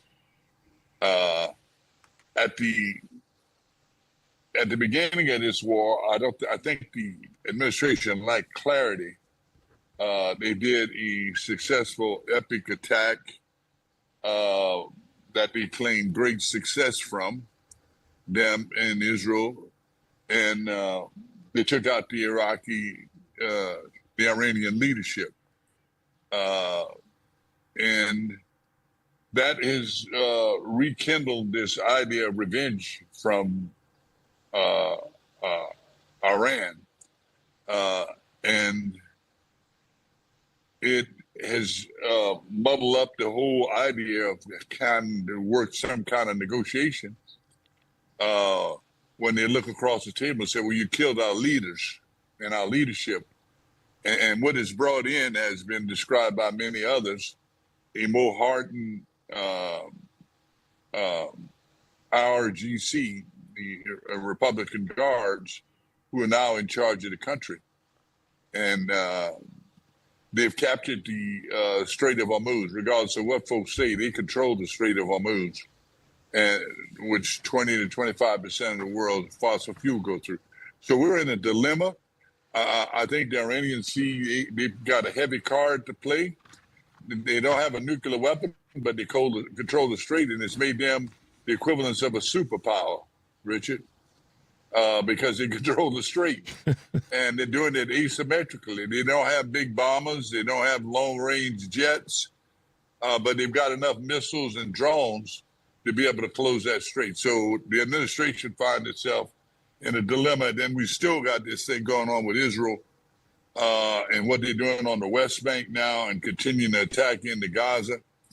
There is a ceasefire going on in Lebanon, but all that's very tenuous. So I think the Prime Minister of Israel coming to town tomorrow. The president has promised another big attack. And then there's a lot of questions about our ability to continue to do the air defense we need because we've used so much of those munitions. So there are a lot of things on the table, and you're not quite sure if you're hearing the truth, the whole truth, nothing but the truth from the administration.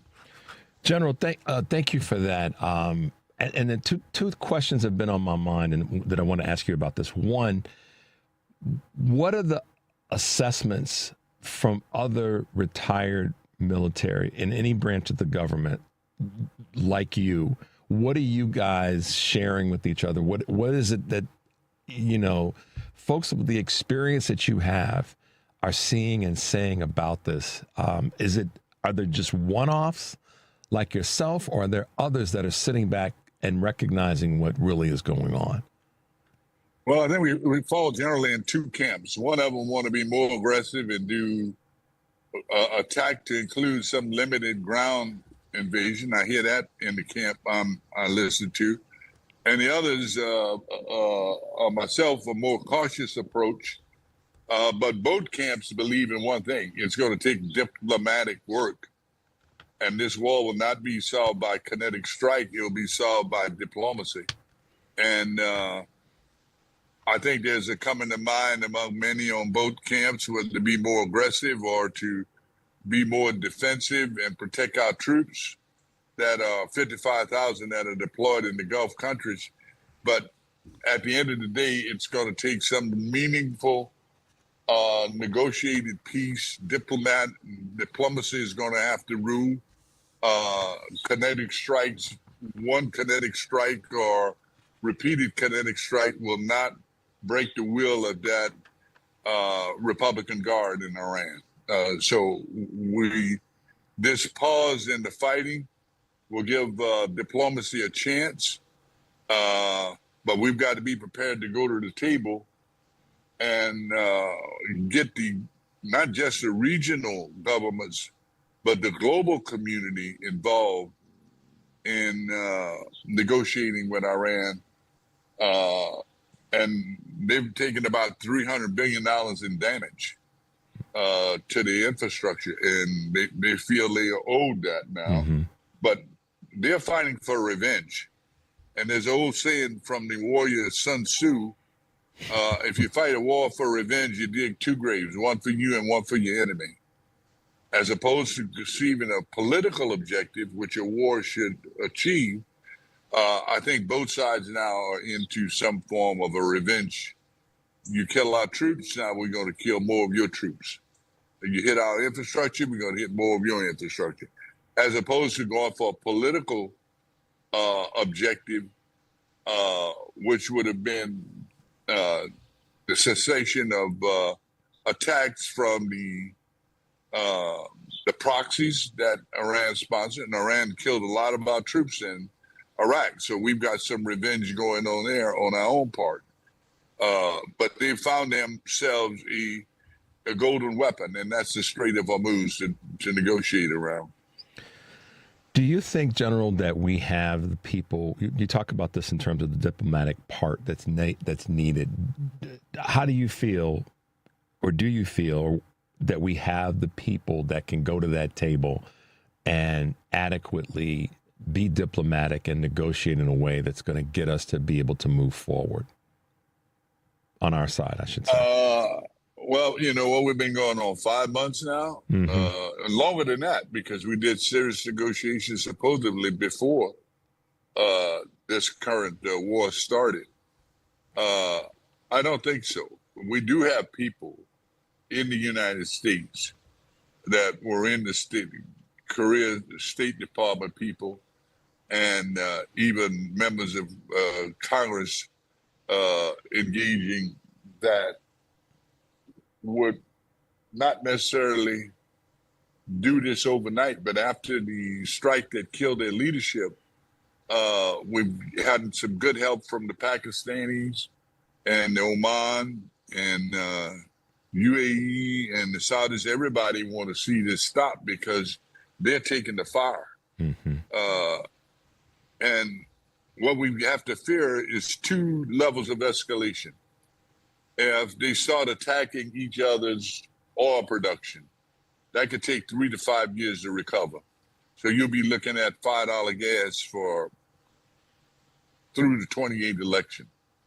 And I think that is what might be holding the White House up from more aggressive attacks on the oil production.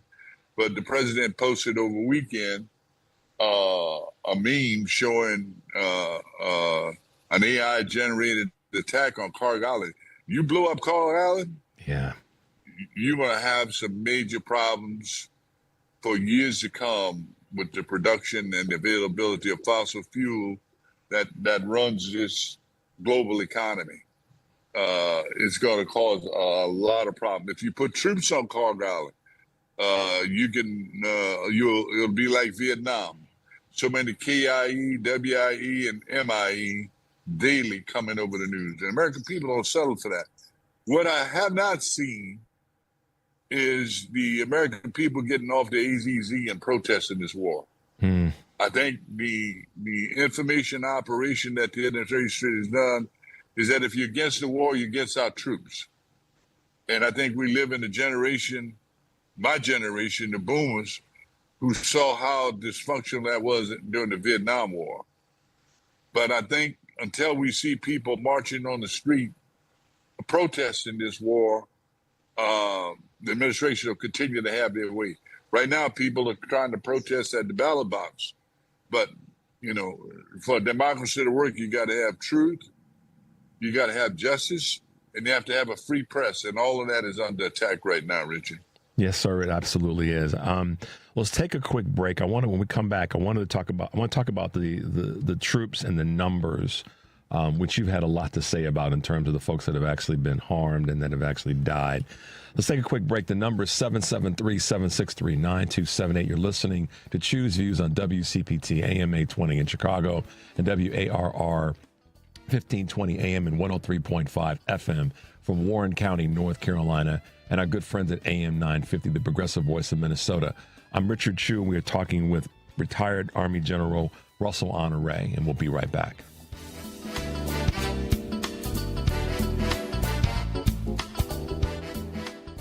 And we're live here outside the Perez family home, just waiting for and there they go. Almost on time this morning. Mom is coming out the front door strong with a double-arm kid carry. Looks like Dad has the bags. Daughter is bringing up the rear.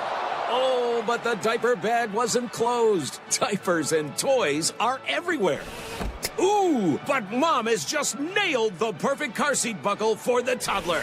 And now the eldest daughter, who looks to be about 9 or 10, has secured herself in the booster seat. Dad zips the bag closed, and they're off.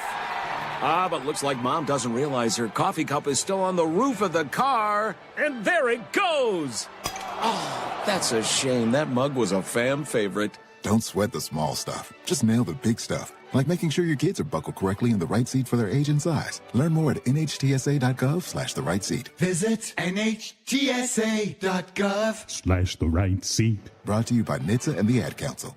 Alexa, play WCPT. WCPT from TuneIn.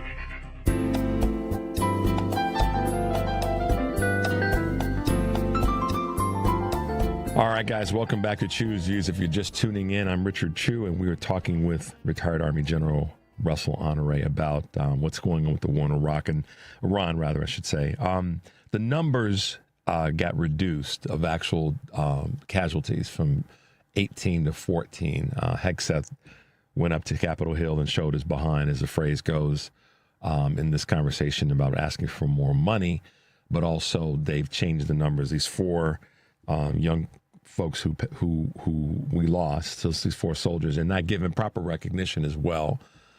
I know that rubs you the wrong way. I won't even have to ask you that question. But let's speak to this travesty of losing them, but also then not recognizing them in the way that they should be honored. Yeah, it's always a sad day to see we doing a dignified ceremony, bringing our dead home. That being said, the way the Pentagon handled this, as they do with many things, some mixed messaging. They said, well, it was a ceasefire, so they didn't die during the war. And they took their names down. Got so much pushback from across the country, from all sides, all quarters, that was wrong. And they came back, I want to say it was early Saturday, Friday night or Saturday, and said, okay, well, it was a glitch. It was a mistake. How do you make a mistake with something so simple? And something so sensitive as well. Right. And they have since made a correction yesterday that the names will be going back, and they're working to get it typed back in without apology, without regret. But their initial report was, well, they died during the ceasefire, after ceasefire was over. It wasn't what didn't happen during the war. And then they won't call it a war, military operation, kind of using Putin's language, that it's not a war, because by the War Powers Act, that's the function of Congress to declare a war. So it was very confusing. It was disrespectful. It was hateful for anybody in that Pentagon or at the White House to come up with this idea that these troops would not be counted. And to add insult to injury, at the dignified transfer, the president said some hateful words that one soldier looked very good because he looked at the charts and he would have been a general one day.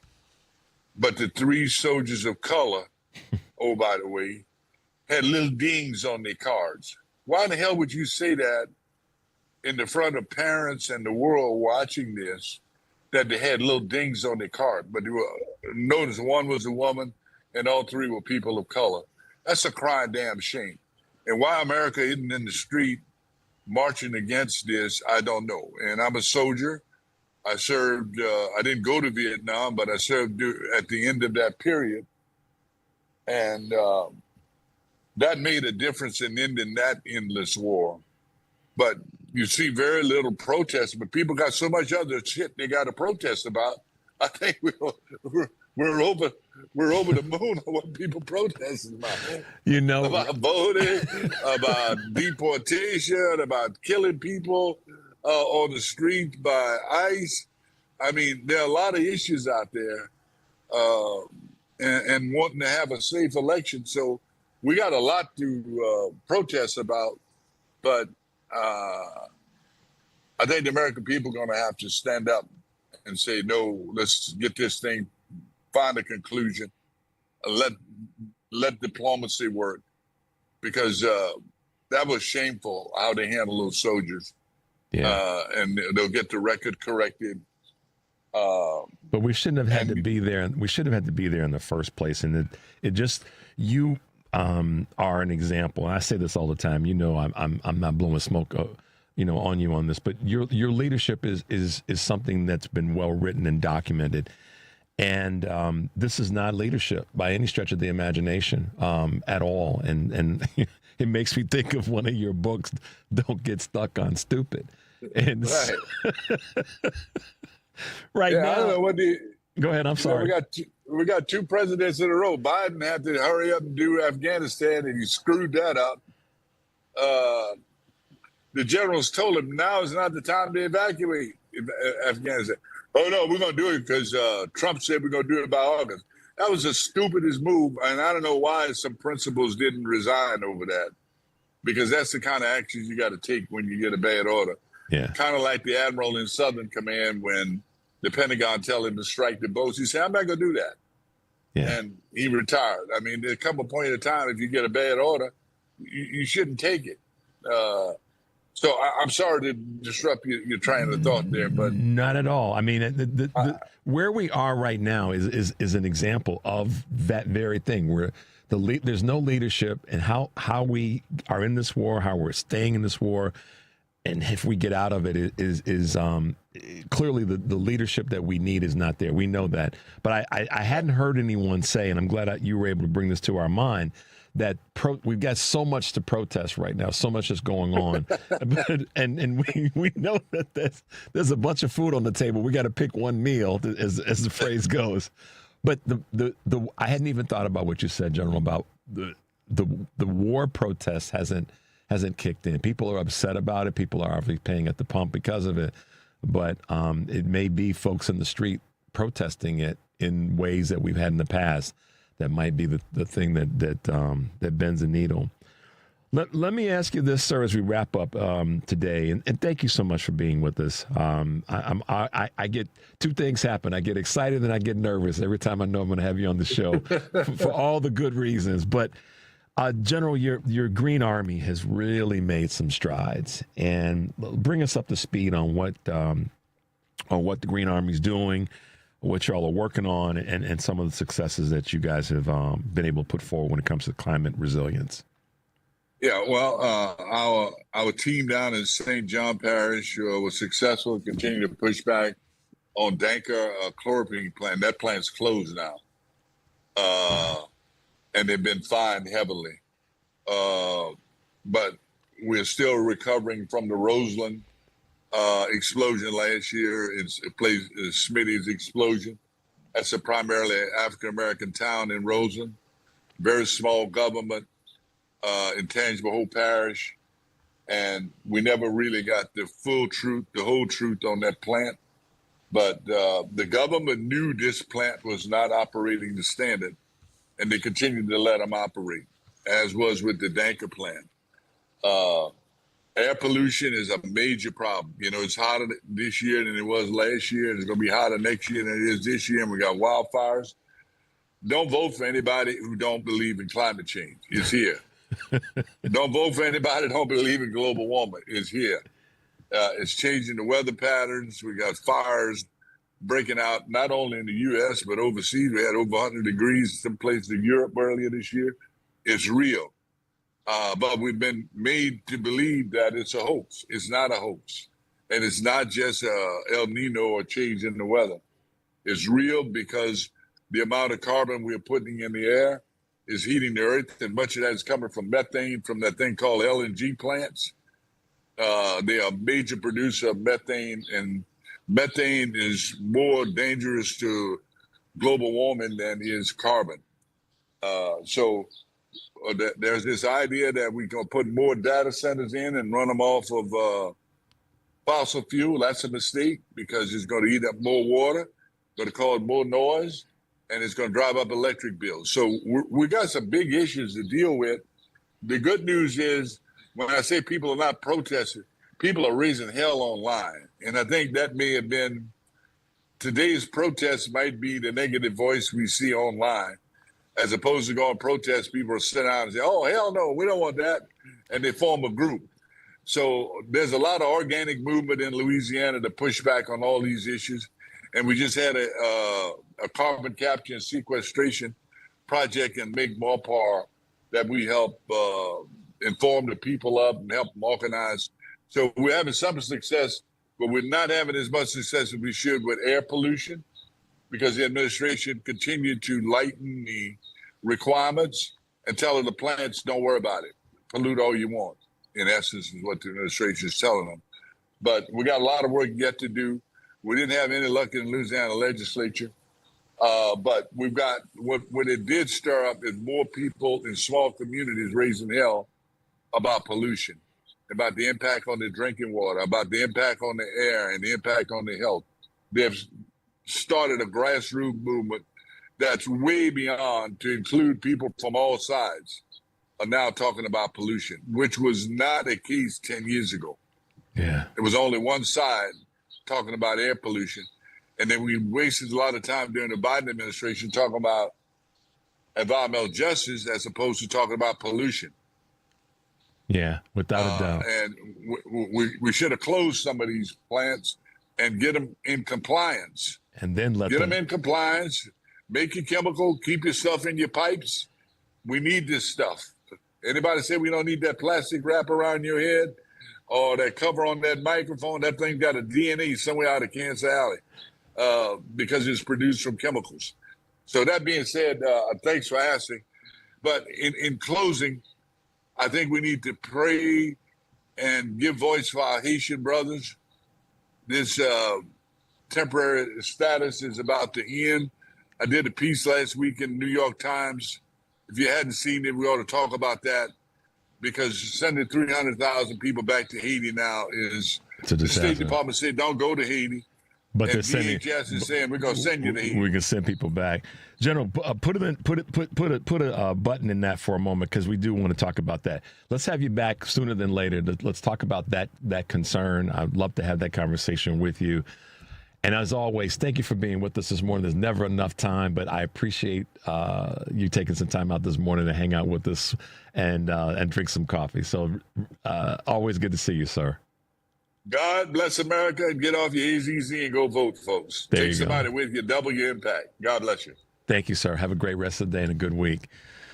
Wow, guys. General Russel Honoré bringing us the truth as always. We got to get out of here, though. It's the end of the show. We got to wrap it up. Stay tuned for the Stephanie Miller Show. And remember, as always, guys, take a deep breath and make your life count. We will see you tomorrow.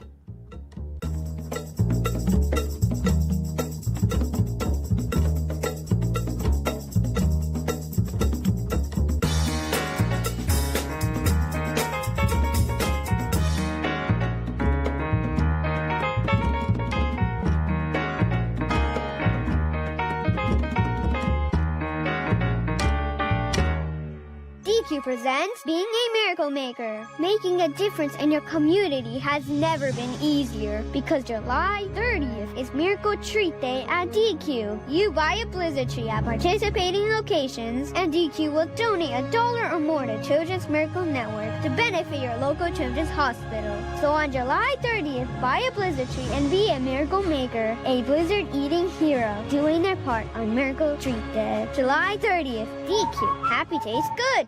Today alone, 5,370 people in the United States will be diagnosed with cancer. That's why Stand Up to Cancer funds and develops the newest and most promising cancer treatments. Stand Up to Cancer wants to provide you with every opportunity to join in this mission. By donating your home, land, or commercial property, you can help Stand Up to Cancer fund innovative cancer research. Stand Up to Cancer makes the process easy, and it may be tax deductible. Visit standuptocancer.org/giveproperty to learn more. Amazon Business. Unlock smart business buying with fast, free delivery on millions of items and practical AI innovations that automate repetitive tasks. Learn more at AmazonBusiness.com. AP News, I'm Marcela Sanchez. A federal appeals court has upheld a ruling that halted President Trump's executive order to create a federal list of eligible voters and limit delivery of mail ballots only to people on that list. The ruling over the weekend rejected the Trump administration's effort to move forward with the mail-in voting restrictions in 23 U.S. states that sued ahead of November's midterm elections. Trump will be traveling to Michigan today to tour a General Motors facility in Milford.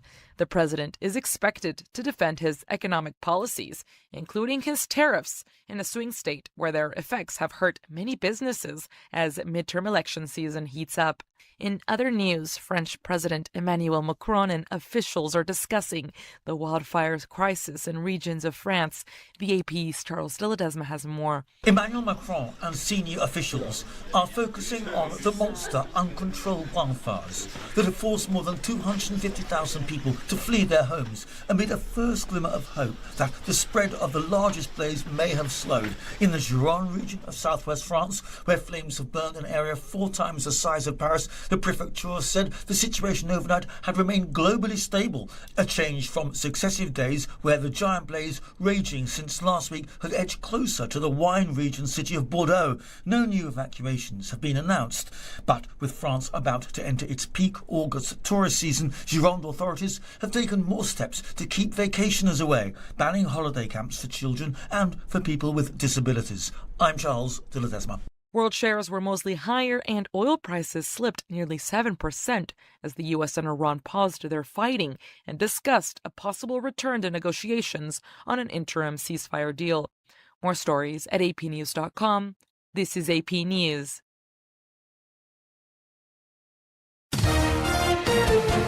AP Sports, I'm Mike Hempen. The Baseball Hall of Fame has 3 new members. Carlos Beltran, Andrew Jones, and Jeff Kent were inducted on Sunday. Jacob Misiorowski set a Brewers franchise record by starting a game with 7 straight strikeouts. He struck out 12 of the first 13 batters he faced in an 11-2 win Sunday over Colorado. Jackson Koiven won the 3M Open by 3 strokes in only his 3rd start as a professional. He held off Scotty Scheffler with a closing 5 under 66 for a tournament record 25 under 259 total. You want to be leading a PGA Tour event, and that's what you train for, you work for, and once you're finally in it, you just got to keep your head down and commit to every single golf shot. Quarterback Jacoby Brissett and the Arizona Cardinals have agreed on a reworked 1-year contract, reportedly worth a guaranteed $15.5 million.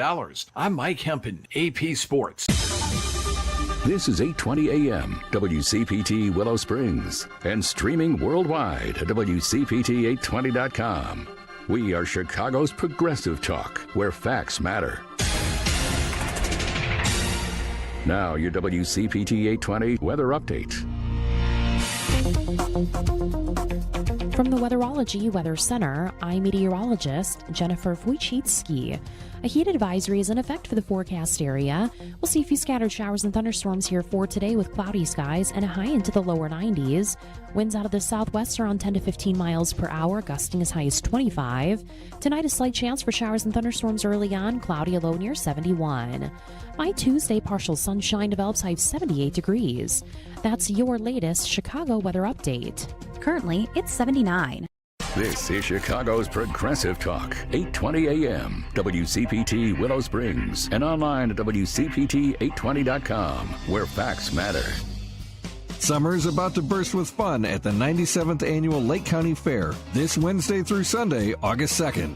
Experience 5 unforgettable days packed with thrilling rides, mouth-watering fair food, adorable farm animals, incredible 4-H, and the excitement of the Lake County Queen Pageant. Plus, enjoy 12 free daily shows and attractions included with your admission.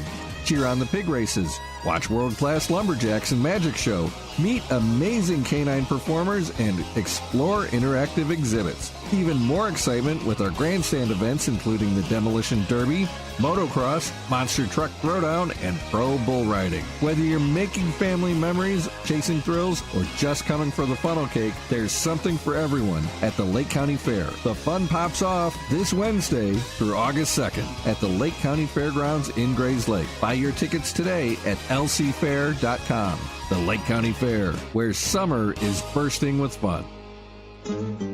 Latinos have been here always, before, during, and after the founding of the United States. We are small business owners rising before dawn to power the economy, hands that pick, manage, and prepare the food that nourishes America. Builders of our homes, our cities, our roads, our communities. Workers who labor daily to strengthen the very fabric of our nation. We are caregivers, teachers, doctors, engineers, neighbors, families raising the next generation. Latinos contribute over $4 trillion to America's GDP, bringing promise, innovation, and vitality to every corner of the U.S. We are